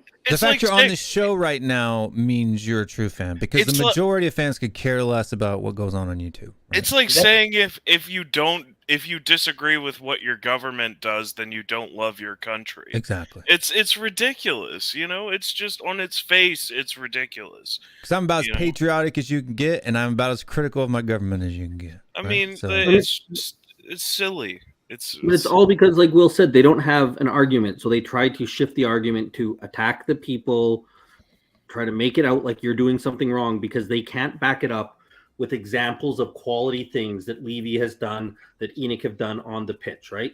That's why it always tries to change the argument to you got to love the club. So I want to. Yeah, you're an army. This army, right? It's not meant as an army like in a positive way. It's like when you're saying an army, they're trying to classify the Levy out hooligans or as like thugs, thugs, bullies, whatever. Nobody thinks for themselves. They're just joining up with the masses to get all riled up. And for me too, like I want to address one other common thread that I've heard recently, and it was Sean's comments about well, we can't get American owners because of leveraged debt financing. First of all, I don't think, I'm not saying Sean doesn't know what leveraged debt financing is, but I don't think that he has a good grasp on it because one, leveraged debt is actually good in inflation periods, right? That means there's a higher interest rate and people who purchase that debt make more money, right? And leveraged debt, as long as you have revenue, always increases your profits, right? Because you didn't pay for the club, right? So your profits are 2x. As long as you have enough money to play the debt balance, right? So a leveraged debt either doubles your profits on the balance sheet or it doubles your losses, right? But the reason why leveraged debt is good for a footballing type organization is revenue never stops. TV revenue guaranteed, right? Stadium tickets sold. We have 100,000 people on the waiting list to buy season tickets for Tottenham Hotspur, right? People are going to buy concessions. People are going to buy merchandise, okay? The only thing that could cause revenue to go down is if we have bad performances. So leveraging debt to buy players or to buy the club is probably one of the safest leverage debt things that you could do right now, right? I give examples of Carvana. Why is Carvana a bad example to give, right? One, have you ever bought a car from Carvana? No, I would never. No, nobody goes online and goes to basically a car vending machine and pops out $30,000 to have the car come down this little spiral and pop out the end. Nobody buys from Carvana. Yes, it's a cool and funny marketing ploy, right? The reason why they had to go to home delivery is because nobody was going to the car vending machines. It's literally a car vending machine, right? Who buys a car out of a vending machine? Carvana's a bad. Not only that, but after COVID, right? When the used car market got back to normal, so during COVID, right? Your car doubled in price. Right? If you had a used car in the United States, your car was worth twice as much as what it was before COVID happened, right? Because car manufacturers stopped doing it. The supply was low. You know, used cars low margin. So Carvana got big quick, right? Nobody was going to car dealerships. You didn't have to. You could just call up Carvana and they would deliver one to your house. It's safe. Okay. Problem is times have changed. That's not the case anymore, right? So to use Carvana, and then he goes off to some company in Dallas that nobody's ever heard of, right? That sells windows. Okay. The problem is when people don't have expendable income, nobody's upgrading their house windows, right? Which costs tens of thousands of dollars, right? Yeah. It's a completely different situation than Tottenham Hotspur. It's almost guaranteed revenue. As I said, I mean, the financial weight of the Premier League is such that these top 6 clubs are just simply too big to fail. They're too valuable as commercial properties to ever fail, to ever if the club is ever in enough trouble, the owners at the time would sell, somebody would buy, and the club would eventually get back to a more stable Yeah, look at footing Chelsea. because somebody will dump money in it. The thing is, there are tons of very wealthy people out there who absolutely want to own a Premier League club. Many of them don't own one yet because they want one of the big ones. Yeah, Because and think about it. This is what I think about it too. If Daniel Levy and those guys bought for 20 million in like 3 chunks, right? So maybe a total of between 60 and 80 million pound is what they bought the club for when you take the entire share that they own now. Okay. Yeah. If it's worth 3 billion, 4 billion pounds, that is a huge investment. So if they only get 3 instead of 4, cry me a river. They didn't get as much as they could have. It doesn't matter, right? But the leverage debt part of it, to say that American, because of the finance system, and if the exchange rate goes down, they'll be in trouble. Bullshit. on, guys. Every word of that is bullshit. Of It's course, bullshit. absolute Nobody, bullshit. nobody's gonna come out and pay 4 billion in cash just to buy a football club. Of right? course, you're gonna Yeah. leverage it. Yeah, You're going to leverage it. Everybody's gonna leverage it. Levy and Enoch leveraged it when they bought Tottenham. Yeah, that was 30 years ago. Also, they are going to leave the new owners with the debt from the stadium. So I mean, we have debt there, and It's already it's leveraged. It's structured long-term loans, It's a but 30-year you know they But will hold on. own. They will own Hold the on. land. It doesn't matter and- if it's If it doesn't matter if it's a fixed rate mortgage, right? It doesn't matter. That's still leveraged debt, right? It is. It You're is hoping leveraged that debt, absolutely. the revenue that the stadium brings is going. It's a good investment if the revenue the stadium brings is more than the balance owed, right? So if each year you have to pay a certain amount of the fee, right? The payment for the loan. If the revenue that the stadium brings in exceeds what the stadium costs you every year, it's a good thing. Why? You didn't use your money to buy the stadium. Yeah. You leveraged it. So not only do you get the money that you loaned, but you also are making more now because of that loan. It's the same way when buying the club for itself. Okay. Which also proves why we didn't spend money in those transfer windows Exactly. because of the stadium. That was bullshit. Right. During COVID, why did our transfer window suck? Because the stadium cost exceeded its revenue, so we were minus, even though we weren't minus, right? No, Because if you actually look at our cash flow, made the difference. if you look at our cash flow profits for the UK, we were actually up 90 million pound, right? For cash flow wise, because we didn't have the expenses of the stadium, right? As well, right? There's expenses to open it up on match day. You have to pay the people. You have to, the electricity in the ground, the water, the security, all of those things cost money, right? So, yeah. So now it's like over a long period of time, is the rent or the loan going to cost more than the daily expenses? Of course, right?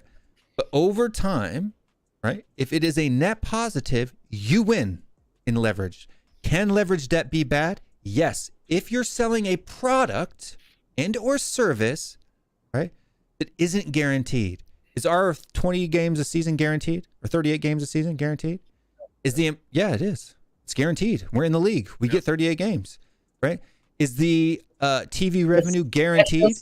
It's not guaranteed, of course. I mean, Yeah, COVID or the government shuts down football, but that's an extenuating circumstance, right? Is our TV revenue guaranteed? Yes. Right? It's split evenly across all Premier League's teams. The only thing that's not guaranteed is our table position cost, but that's only 2.2 million per spot, right? So it's not even a ton. And then right? the profit we could potentially get from European football. Now, yes, and that's why for Daniel Levy, right? Why is Champions League so important for Daniel Levy? Because it helps ensure that his leverage debt, right, is profitable, a plus on his balance sheet, because they haven't used their own money, dug into their own pockets, right, to pay for things. Right? That's why instead of just donating money to the club, they bought more or created more units to buy more shares. Okay. Except this Point number 150 million, which we're which we not never sure used. how that. But Yeah.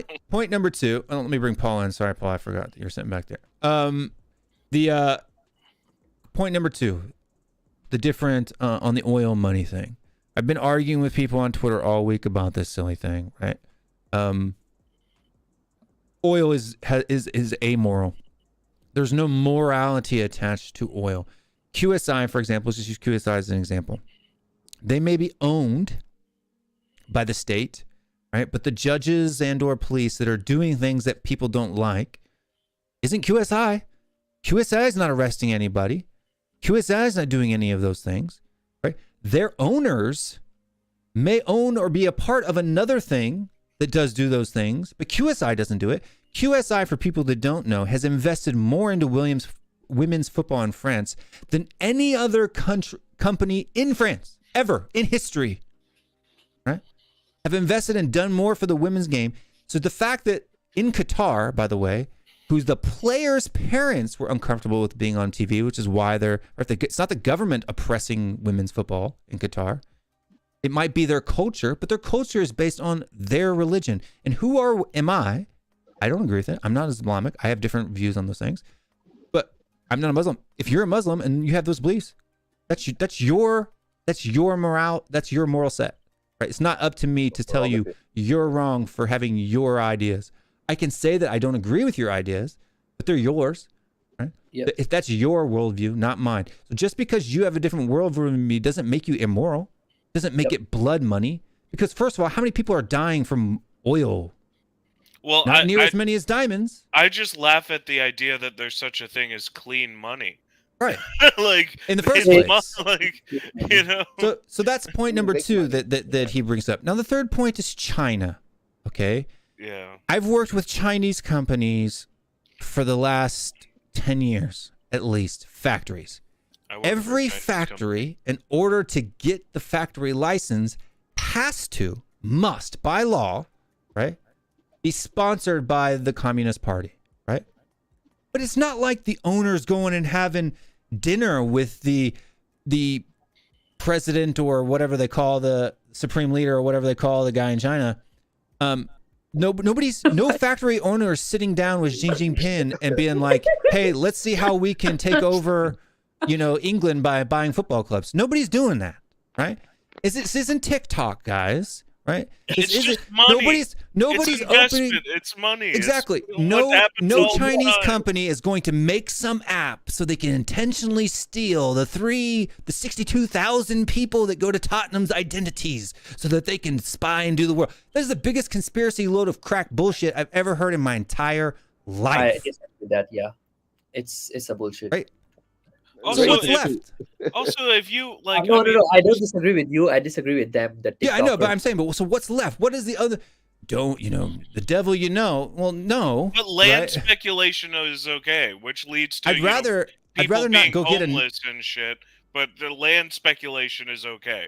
Land investment is fine, even though that usually results in rich people buying up large amounts of land, leaving less space for everybody else to live, making homes more expensive. That's all cool, though, But if it's an oil company, that's unacceptable. So I personally think, for my own personal morals, I think what Joe Louis did is far worse than what QSI is doing. He shorted his own country's shorted his own currency when they were in a depression, literally, right?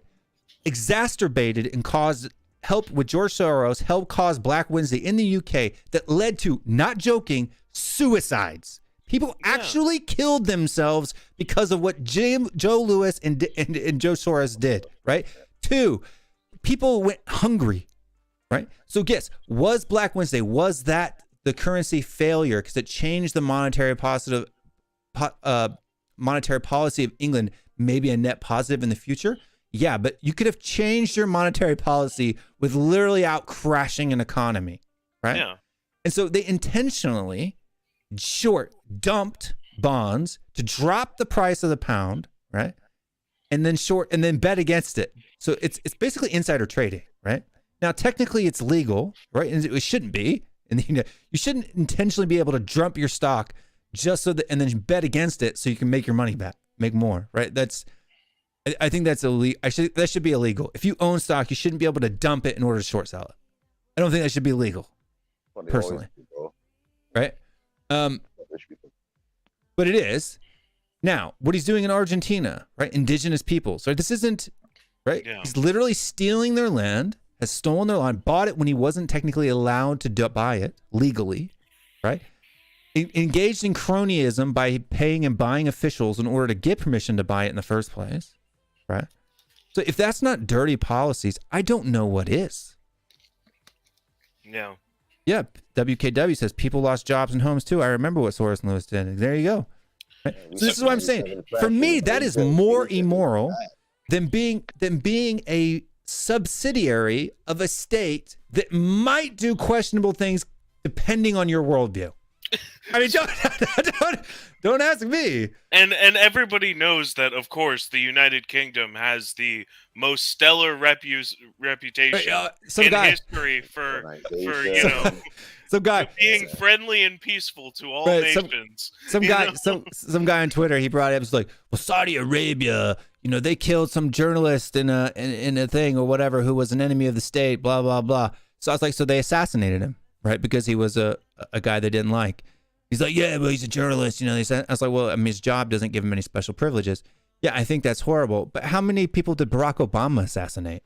Right? Like he literally, there was that whole story with the Khamenei or whatever where he killed the kid, right? Drone bombed a kid and trying to assassinate some cleric, right? Yeah. So to act like you have this whole moral high ground thing is just really so it's like, ridiculous in general. So Saudi Arabia and the king, by the way, said he didn't order that. So if he has now, whether he did or not is a different story, but there's no evidence they did. But even if he did, or even if he ordered it, Osama bin Laden ordered it, or Barack Obama ordered that attack on that cleric. He ordered it himself, right? And ended up drone bombing a 16-year-old kid. But the kid wasn't a journalist, so it doesn't matter. It's so dumb. Like the life of a journalist is worth more than some 16-year-old kid. And apparently there was some kid that the Saudi Arabia government like sentenced to crucifixion at the age of 16 or 17 or something like that. But the king ended up abdicating it, right? And then abolished that policy of crucifying kids. So the word crucifixion is horrible because of Christianity, right? That's the reason why that holds weight is because Western culture comes from a Christian background, and Jesus was allegedly crucified. I'm saying allegedly because I'm not taking a position here. But there was in 1944, a 14-year-old black kid, falsely accused, by the way, was electrocuted in the electric chair by the state. What's the difference? And he actually died, right? So a falsely accused black kid at the age of 14 was electrocuted to death, right? But but it's horrible because Saudi Arabia didn't even crucify him, just sentenced him to death by crucifixion, which is their form of capital punishment, by the way. So where's the moral difference? No. The only thing it is, and this is what I was trying to say in my tweet, the only reason why people have a problem with it is because I think they have a problem with the worldviews of Islam. So just say that. If that's the real reason you don't like it, right? If you're an atheist or if you're a Christian or if you're a Jew and you don't like Islam, just say you don't like Islam. Just be honest with it. Right? Why are you trying to be, but you can't do that, right? They got to hide behind it. Because otherwise, the moral difference between the two, there is none. What's the difference? What's the moral difference between electrocuting a 14-year-old kid or crucifying a 14-year-old kid? What's the difference? Well, for some people it could be Islamophobia. I don't want to make sweeping accusations at people. I think nativism has a role to play, and I think a lot of people are guilty of that in general. It's very common throughout, probably I'd say most people in the world are biased to the place they come from and think that where they're from is usually somehow morally superior to other places. And that's just not the case. A lot of these things are pretty relative, and everybody is guilty of crimes. Everybody's done bad things. Nobody's a saint. Nobody's perfect, especially when we're talking about nation states or when we're talking about billionaires and massive corporations. Like, you can't.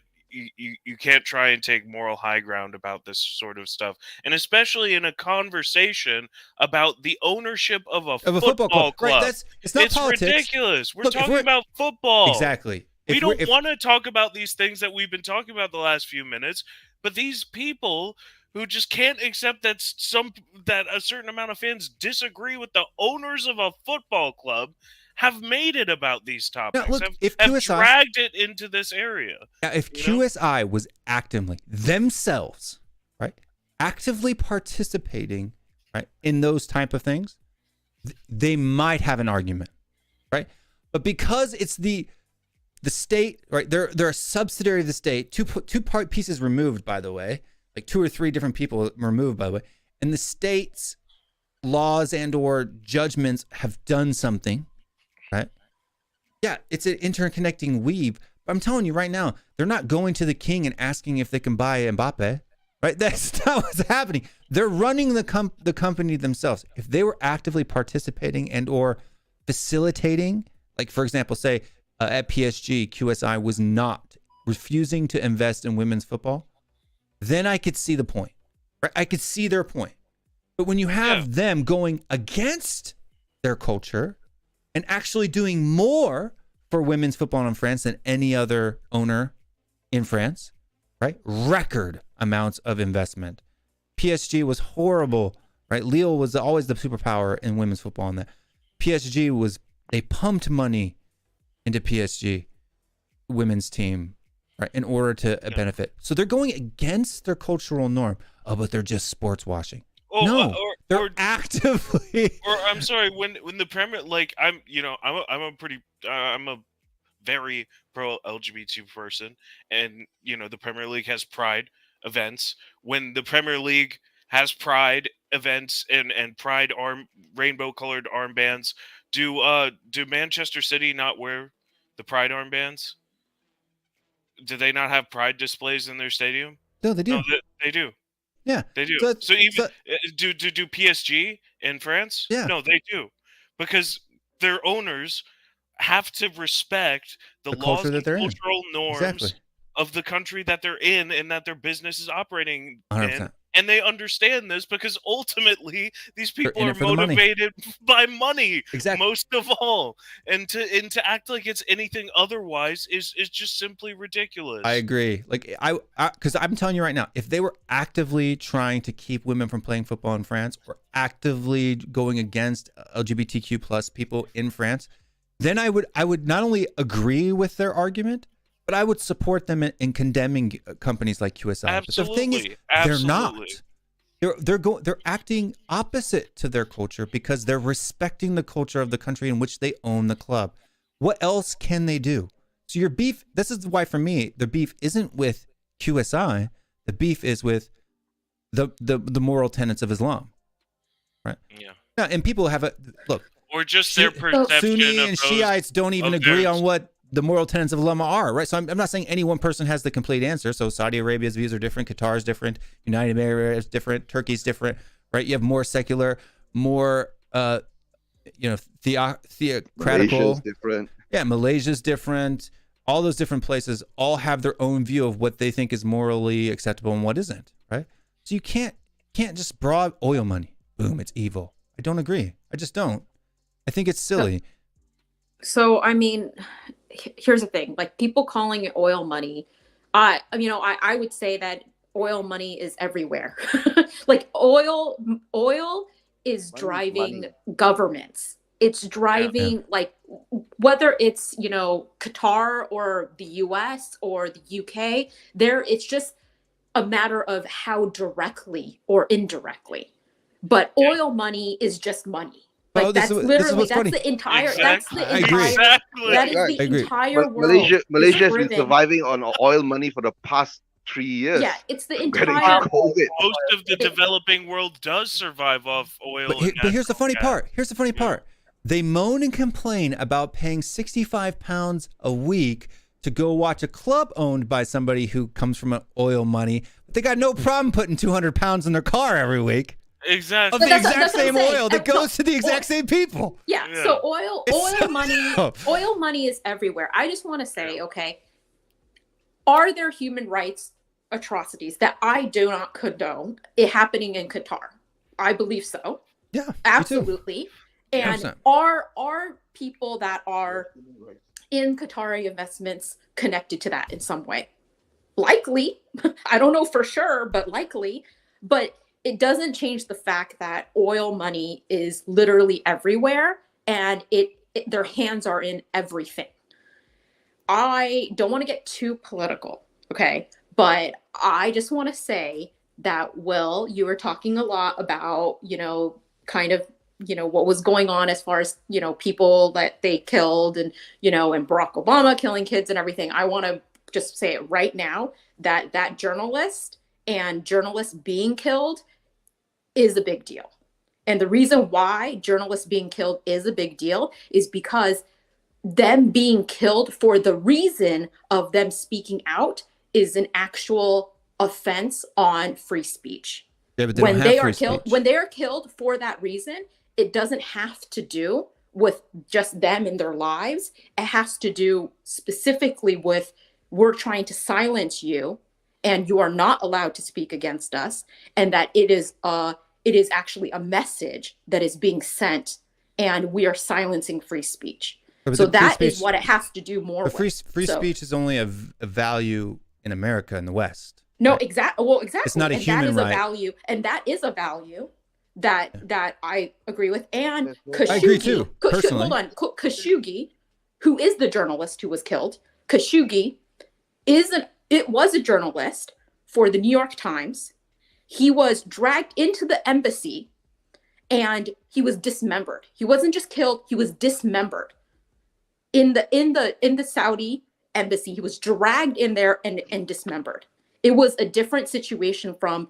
I'm not saying that it's okay to just, like, you know, bomb an area and kill, you know, kids or anything. Obviously not. That's definitely not okay. But I'm saying that this situation, if people are talking specifically about the death of Khashoggi, which has been that people have turned their heads away from because they're not willing to speak against the Saudi prince. They're not willing to actually, even Biden had a hard time actually talking to them about it because of the power of the Saudi, like, influence on the world. Like, that is a big deal. And they did effectively silence a lot of journalists and a lot of the public and a lot of politicians. I just want to be clear, okay? I don't want to get too political. I just want to say my piece. Hold on. I just want to say my piece on that, and then I'm done, because it is a big deal. Yeah, but to tell the truth, right, guys, you guys are all just so disillusioned. There's no such thing as free speech anymore, right?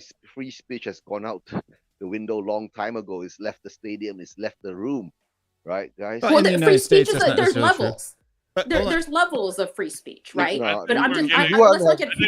I'm just saying. I just wanted to. I just wanted to give a little bit of context.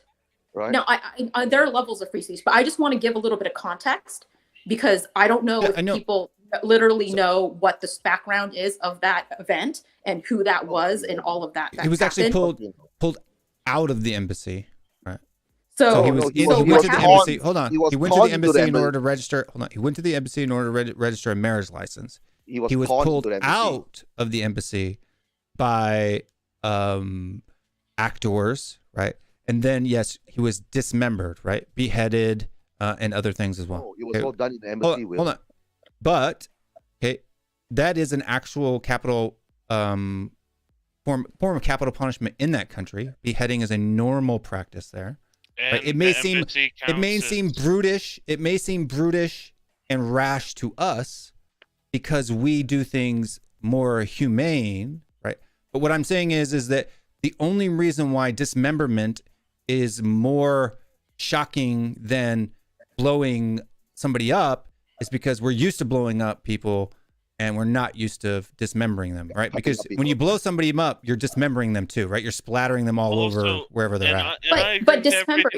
I also agree with everything you said, CQ. But I just want to say also, I mean, if if he was a Saudi citizen and it happened in the embassy, whether again, I completely disagree and think it's an absolute outrage. But legally speaking, if it was in the embassy, he's a Saudi citizen, then it's a legal execution under Saudi law, and it's horrible and it's an outrage. But I mean, like again, it's hard to justify saying this is more outrageous than things that all the like several Western nations, the U.S., the U.K., whatever, have done as well. And and it's not like the U.S. is not ever killed journalists. I didn't say that the U.S. It's just, I just want to be clear. I did not say the U.S. is a saint. Okay, I did not say that we didn't do things. That. It's just we've actually killed or injured our own journalists. That has happened as well. Yeah, I'm just pointing out that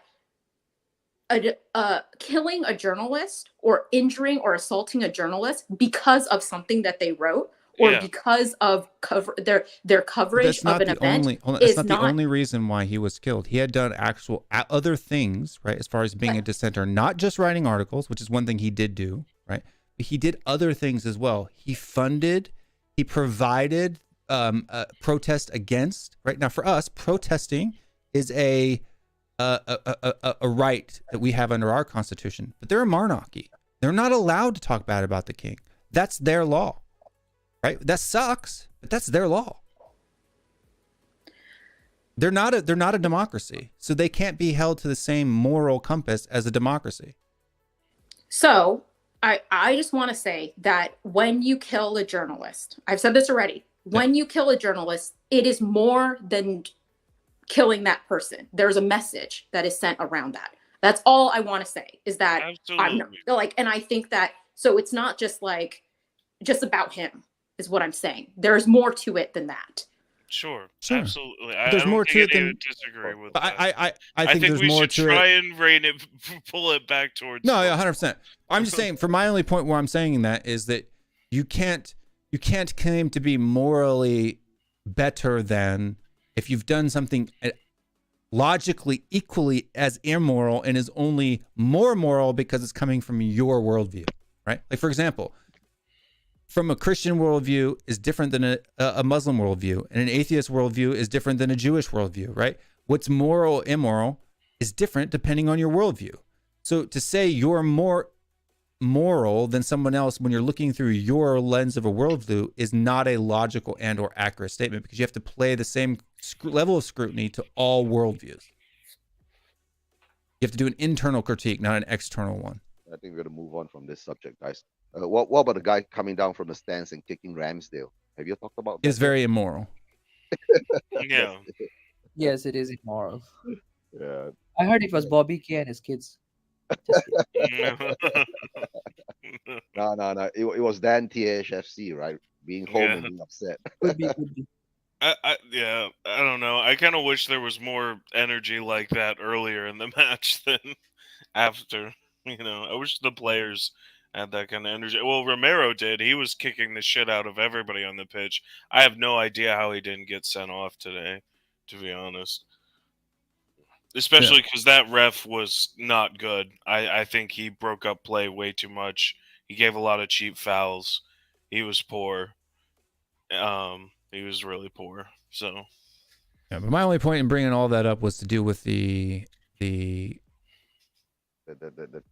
lies about the disregard the devil that we know, right? That's the only reason why I brought any of those things up. And for me, you should never ever you should weigh decisions, not make them because you're you're afraid of the outcome. If you have options, say you have 6 options and they're A, B, C, and D, and the best one is Daniel Levy, then stick with Daniel Levy. I would do that, right? I'm not saying that we should just get Daniel Levy out at all costs just and take whatever the first owner that steps up to the plate, right? No, I would hope that if Daniel Levy, right, cares about the club at all, that he would pick the best option, right, for the club, right? Because the government of the UK did that, right? They vetted the buyers of Chelsea. Some were turned down, some were accepted, right? In the end, based on what, how secure they were, how reliable, right? So, look, if the owners are vetted, we shouldn't be worried about selling the club and doing whatever. But I'm not really concerned. Yeah, with who I'm not concerned at all because the club's not going to get sold in another 15 years time anyway. I disagree, Eugene. I think in the next 5 years, I think they're reaching peak value, and if they don't sell, they're going to lose money from where they currently stand. Obviously, they're going to profit massively either way, but I think they want to sell at peak value, especially because Lewis is about to die. And I have a feeling he doesn't want to hand the club to his kids. I know his daughter's like a legit fan, and I don't know, maybe she would be a little more generous with the purse strings, but sorry, Is the daughter single? I don't think so. No, she's very old. I mean, she's not very old, but she's not young because he's old. Yeah. Forgot her name. Isn't Levy married to? No, he's married to his secretary. Wife used to be. Oh, okay. Levy's secretary. Yeah. Vivian Lewis Silverton. So her last name is Silverton. Yeah. So he's married. Oh, she's pretty old. She is. Vivian is 49. That's not old. 49. Oh wow, I thought she was older than that. My bad. Hold on. I don't think she looks older than 49. Where'd you get 49 from? I just say the number out. Don't say a number. Let's see. Let's see if we got a wiki. Go to her Facebook. She doesn't have her own wiki, unfortunately. So she would be 79? Yeah. She's 43 then. That's no way. She's born in 1979. She looks old. I'm born in 1980, and she looks at least 20 years older than me. Yeah, she looks at least 30 years older. Man. If your dad is Joe Lewis, you're gonna look old. Oh dear. Yeah, I want to run. I want to run Tottenham Football Club. No, Levy has it. Dad, I want to run Tottenham Football Club. No, Levy has it. That's how you get old. Yeah, luckily she hasn't lost all her hair yet.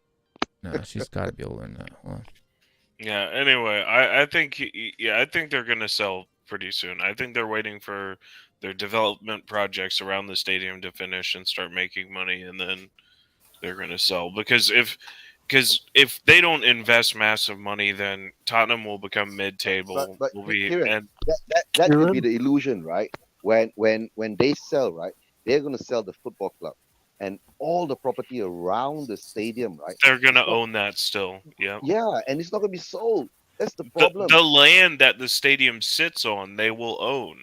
They're only going to sell the stadium and the stadium debt along with the club. And the most probably is that nobody will want to buy it because if I'm going to buy a stadium and I don't own the land, that means in the end of the day, you can take it back from me. Why should I pay you £4 billion, £5 billion, £6 billion, right? And be a squatter? No way. Right? I mean, I think somebody would still be willing to do that. She's on Twitter, though, by the way. Yeah. You're not gonna find her age. I told you she's 49. She's not 49. Is that like a perpetual 49 type of a deal, or what? She's got to be. She looks to be in her 60s. 70s at least. I've seen 60s who look younger than her. Well, Joe Lewis is only what, 85? Yeah, 85. So if you say the average is between 20 and 30 of having kids. she's his oldest. That I mean, I guess she could technically be, 29. 50-ish. But Bro, she looks like she's fucking 100 years old. no. Well, look Yeah. at Lewis. Yeah, Lewis no. looks like a corpse. He looks like Louis' older He- sister or something. He looks I'm like he's telling you, already Lewis been looks in like the ground Weekend for at a few Bernie's, years. dude. Looks at Weekend at Bernie's. Do I still have that? He's corrupted by the dark side. That's I don't what have it it is. anymore. Yeah, You know? yeah. Like Emperor Oh, but he Palpatine. has 2 daughters, and I don't think they have this. Why is one named Silverstone? She got married. But I Married. Oh, fuck yeah. I forgot. Yeah, In yeah. Western culture, women take their husband's last Yeah, name. yeah, so- that's true. So the other one is Charles Lewis is his son, I suppose. Who? Charles Lewis. He has a son. Yeah, he does. Wait, his Yeah. son, is it the bald guy that was at the Crystal Palace game? Oh, no, that was Levy's son. No. That's a good question. Man United versus Arsenal next week. Who do you think will win? That should be a good game. I look forward to watching. I think that Man one. United will win. I hope I so. think it's a draw. Man United already beat him once, so got to beat him again. I have a feeling Man United will beat Arsenal and then we will beat Man City. It could be that way, right? Nah. Man, I hope Arsenal win the league. And there's another one from Full Bull that I started earlier on. Would any of you like to see us lose City so that they can catch up to the Rs? No, I don't ever. No. The facilitate only us way this losing. fan base would change their mind if Arsenal wins the league. Arsenal's going to win the league. I already told you guys, right? Pep Guardiola is really going to gift wrap the title and send it to Arteta as a good parting gift, right? So that's all I said. Right. That's it. No, I And don't think they'll win the league. I they'll think win it's the gonna league. be between They'll Man win the United league. and them. They won't. They Nah. won't. Pep Right, doesn't Pep. want the Premier League anymore. He wants the Champions League, so all his focus is going to be focused on And that. Will, So I told you Kane's a better striker than Haaland. Told you. Why is that? But did you see the way he was playing? Boy, he's Yeah, the reason.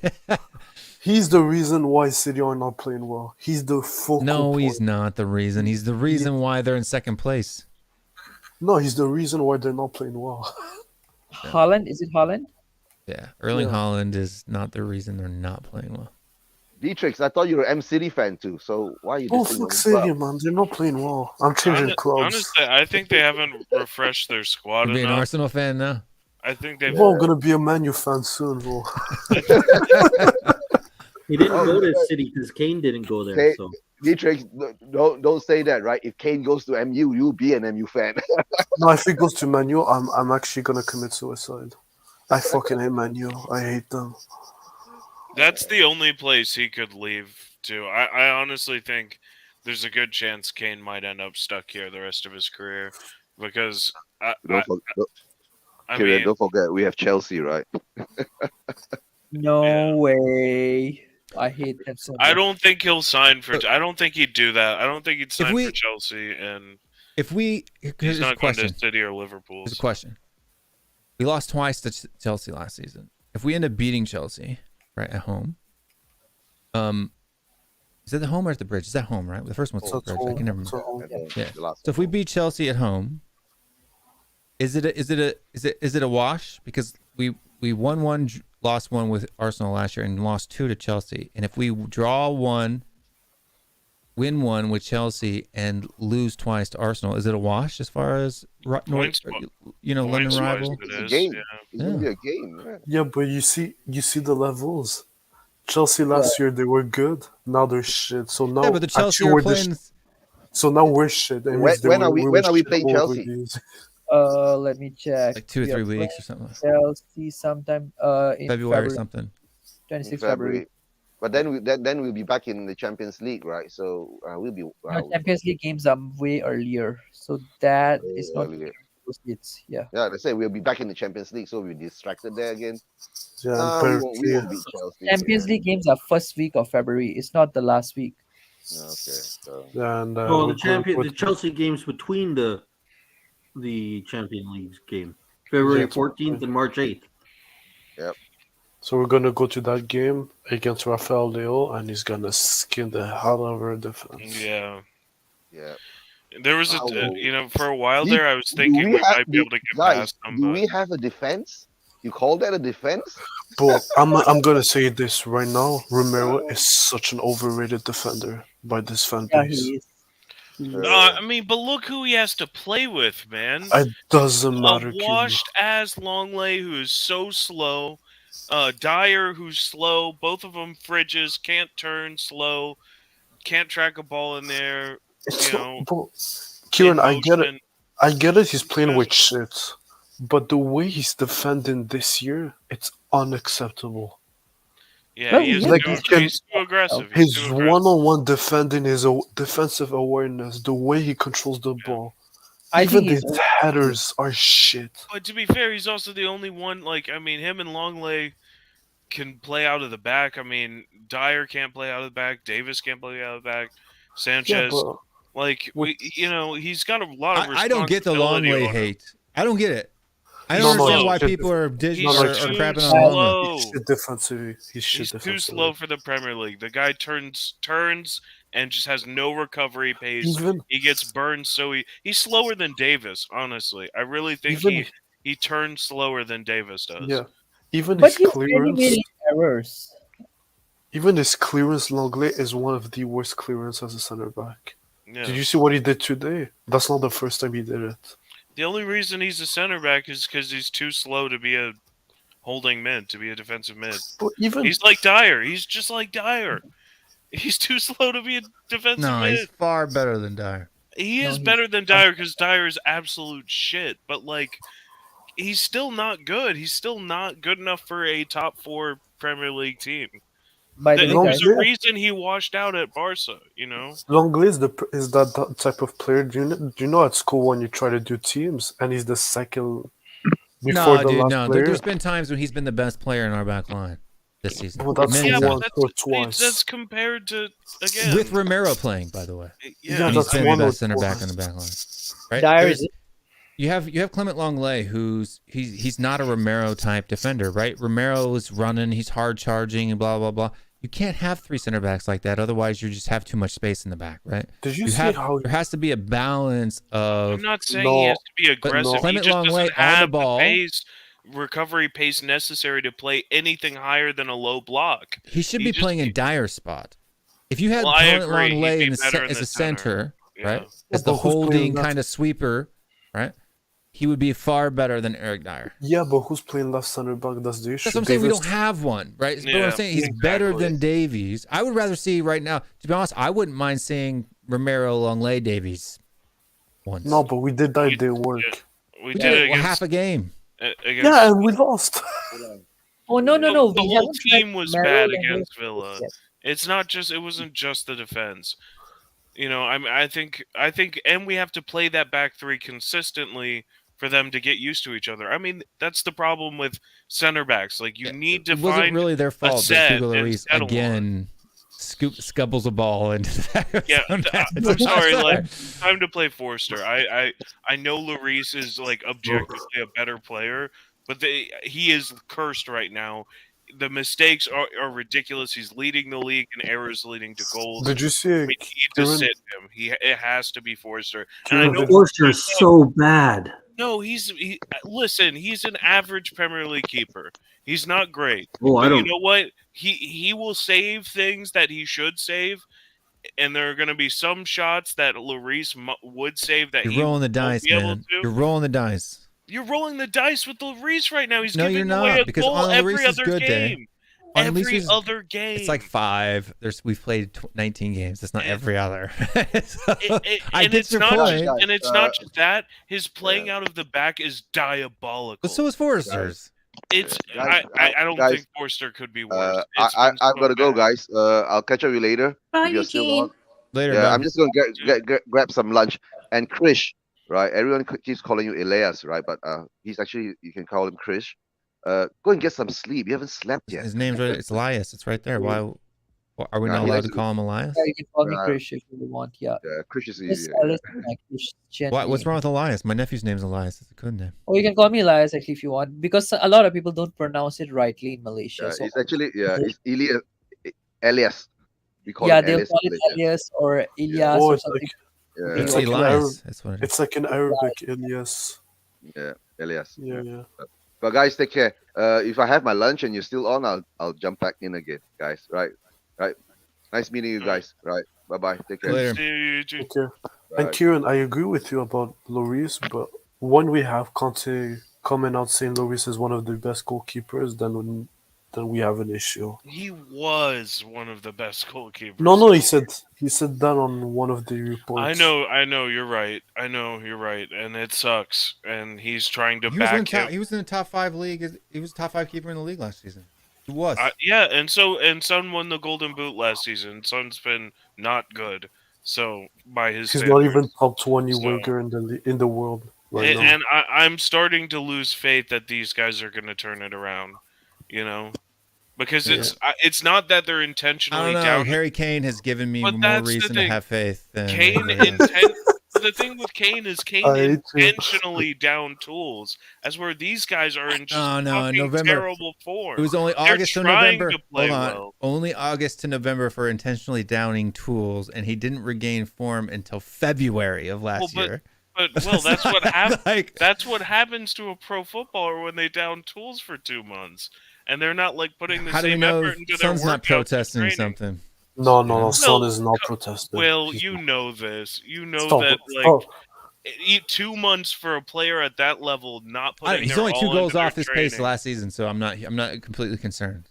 It's just No, it's Son is part of off 2 goals off his pace last season. Part of the it's not problem. about Part of the problem is that Conte is trying to enforce his principles more strictly this season on the players, which means Son isn't allowed to just run in behind all the time, which is what he's best at.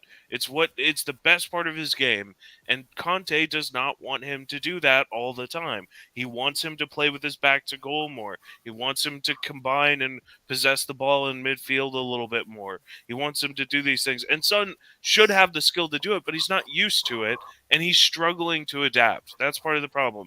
And if you've noticed a lot this season, Kane has been mostly leading the line, staying up top, getting in the box. That's what Conte wants. He's not dropping back as much as he used to. It's only when we go down 2 or 3 goals, then Kane starts to drop back and Son starts to run in behind, and we start to create chances. Because Conte was like, well, it's not working. You got to switch it up.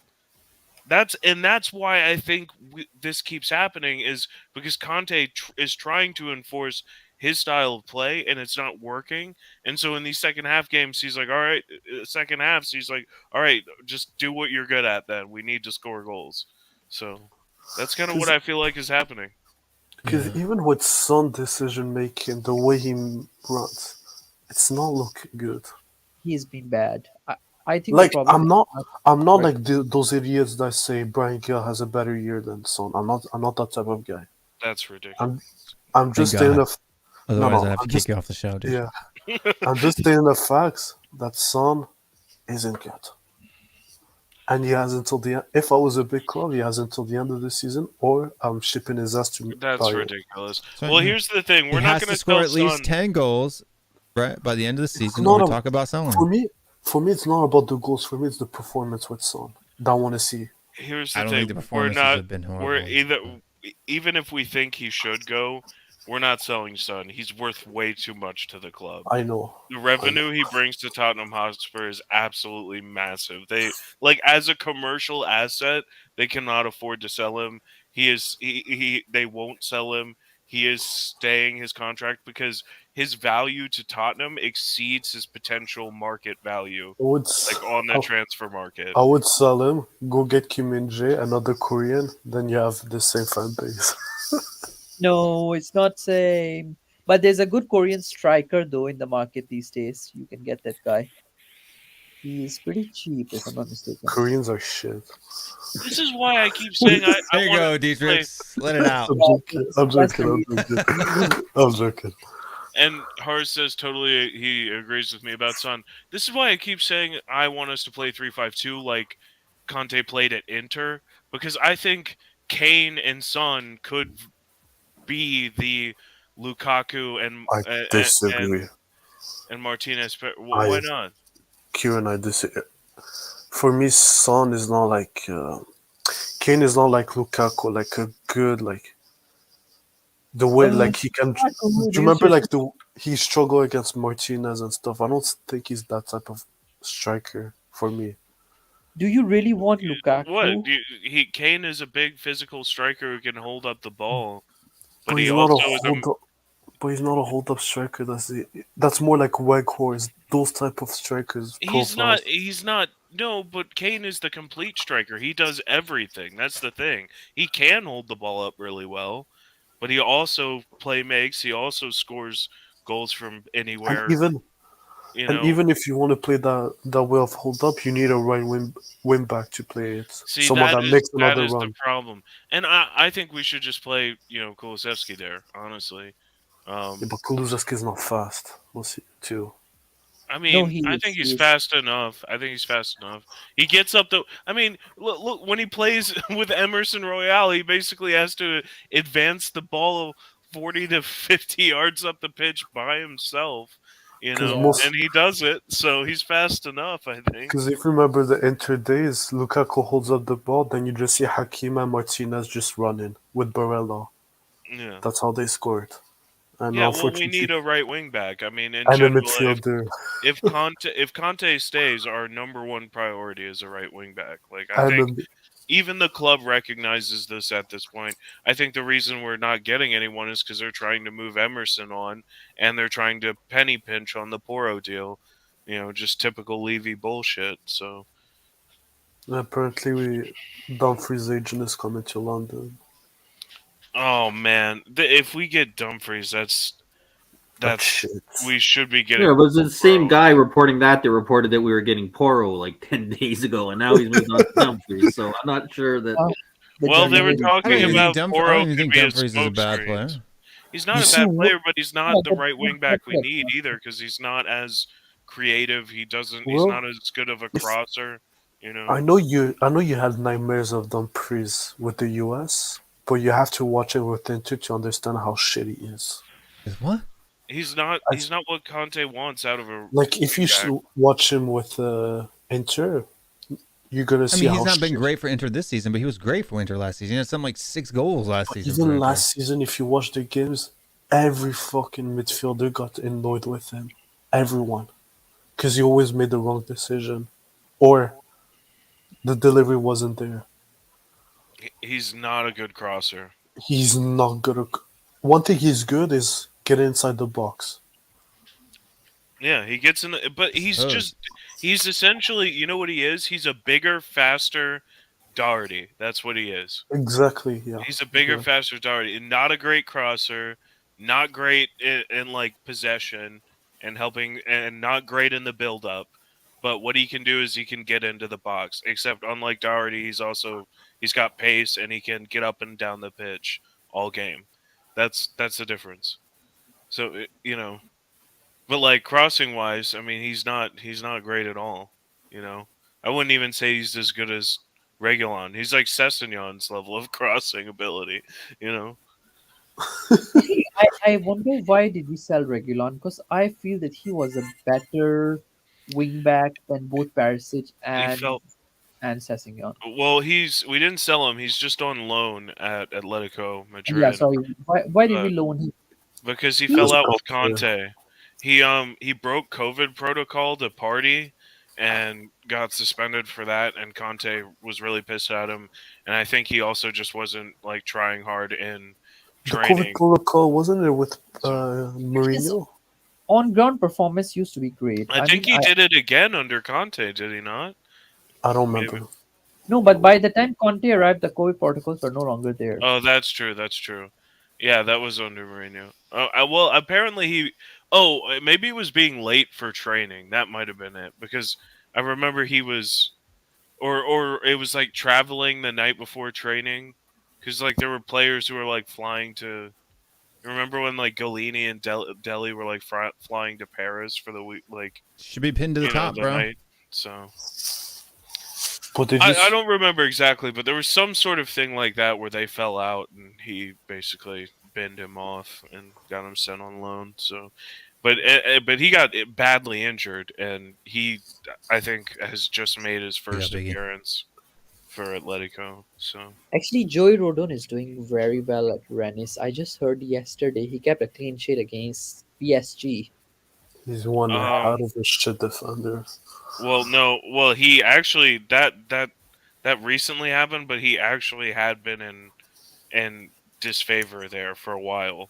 Like he was starting, and then they benched him, and he was like fourth choice for a while, and then the center backs they were playing instead were also making mistakes. So then they put him back in the starting lineup. Renner just not having a great time in general. They sold their best defender to West Ham. So that's why they struggle. It is on the other channel, Dan. You have to go to the other channel, but I'll pin it here too. So. But Cesc crossing is one of the most disgusting things I've ever seen in my life. Even I think if you guys heard the commentator saying like, that's unacceptable. Yeah, the way Cesc played. He was awful, really. I mean, why do we even keep this kind of players in? But yeah, we keep them because they're good club players who don't go out too late or don't do anything. They just the responsible guys. They don't make the nice guys. Boringly reliable. Even apparently Cesc is getting slept for an hour and he's back. What's up, fresh kid? I thought you were going to sleep, buddy. I don't know. Well, you were going to sleep on the plane. Is that your plan? You're asleep on the plane, Dan? No, he wasn't. You could tell he was on Tinder. He was on Tinder. I said that about 5 times when I was on here. What? There you go. He said he's going to sleep on the plane. Yeah. I missed it when you said it. When you, I thought you were confirming that Dietrich was right and you were on Tinder because you wanted to meet a girl that was in your hometown, you know? So That too. How old are you, dude? Are you overage for Tinder? No, he's not. We'll answer that way too fast. Well, because I know how old he is, and he's not old enough to be on Tinder. You better not be on Tinder, Dan. I need something to take my head off for Tottenham. If you're watching on Will Stewart 365, I'm cutting you off. Make sure you subscribe over to Tottenham Away. We're gonna finish up and wrap the show up here in the next 25 minutes or so. Also, too, if you are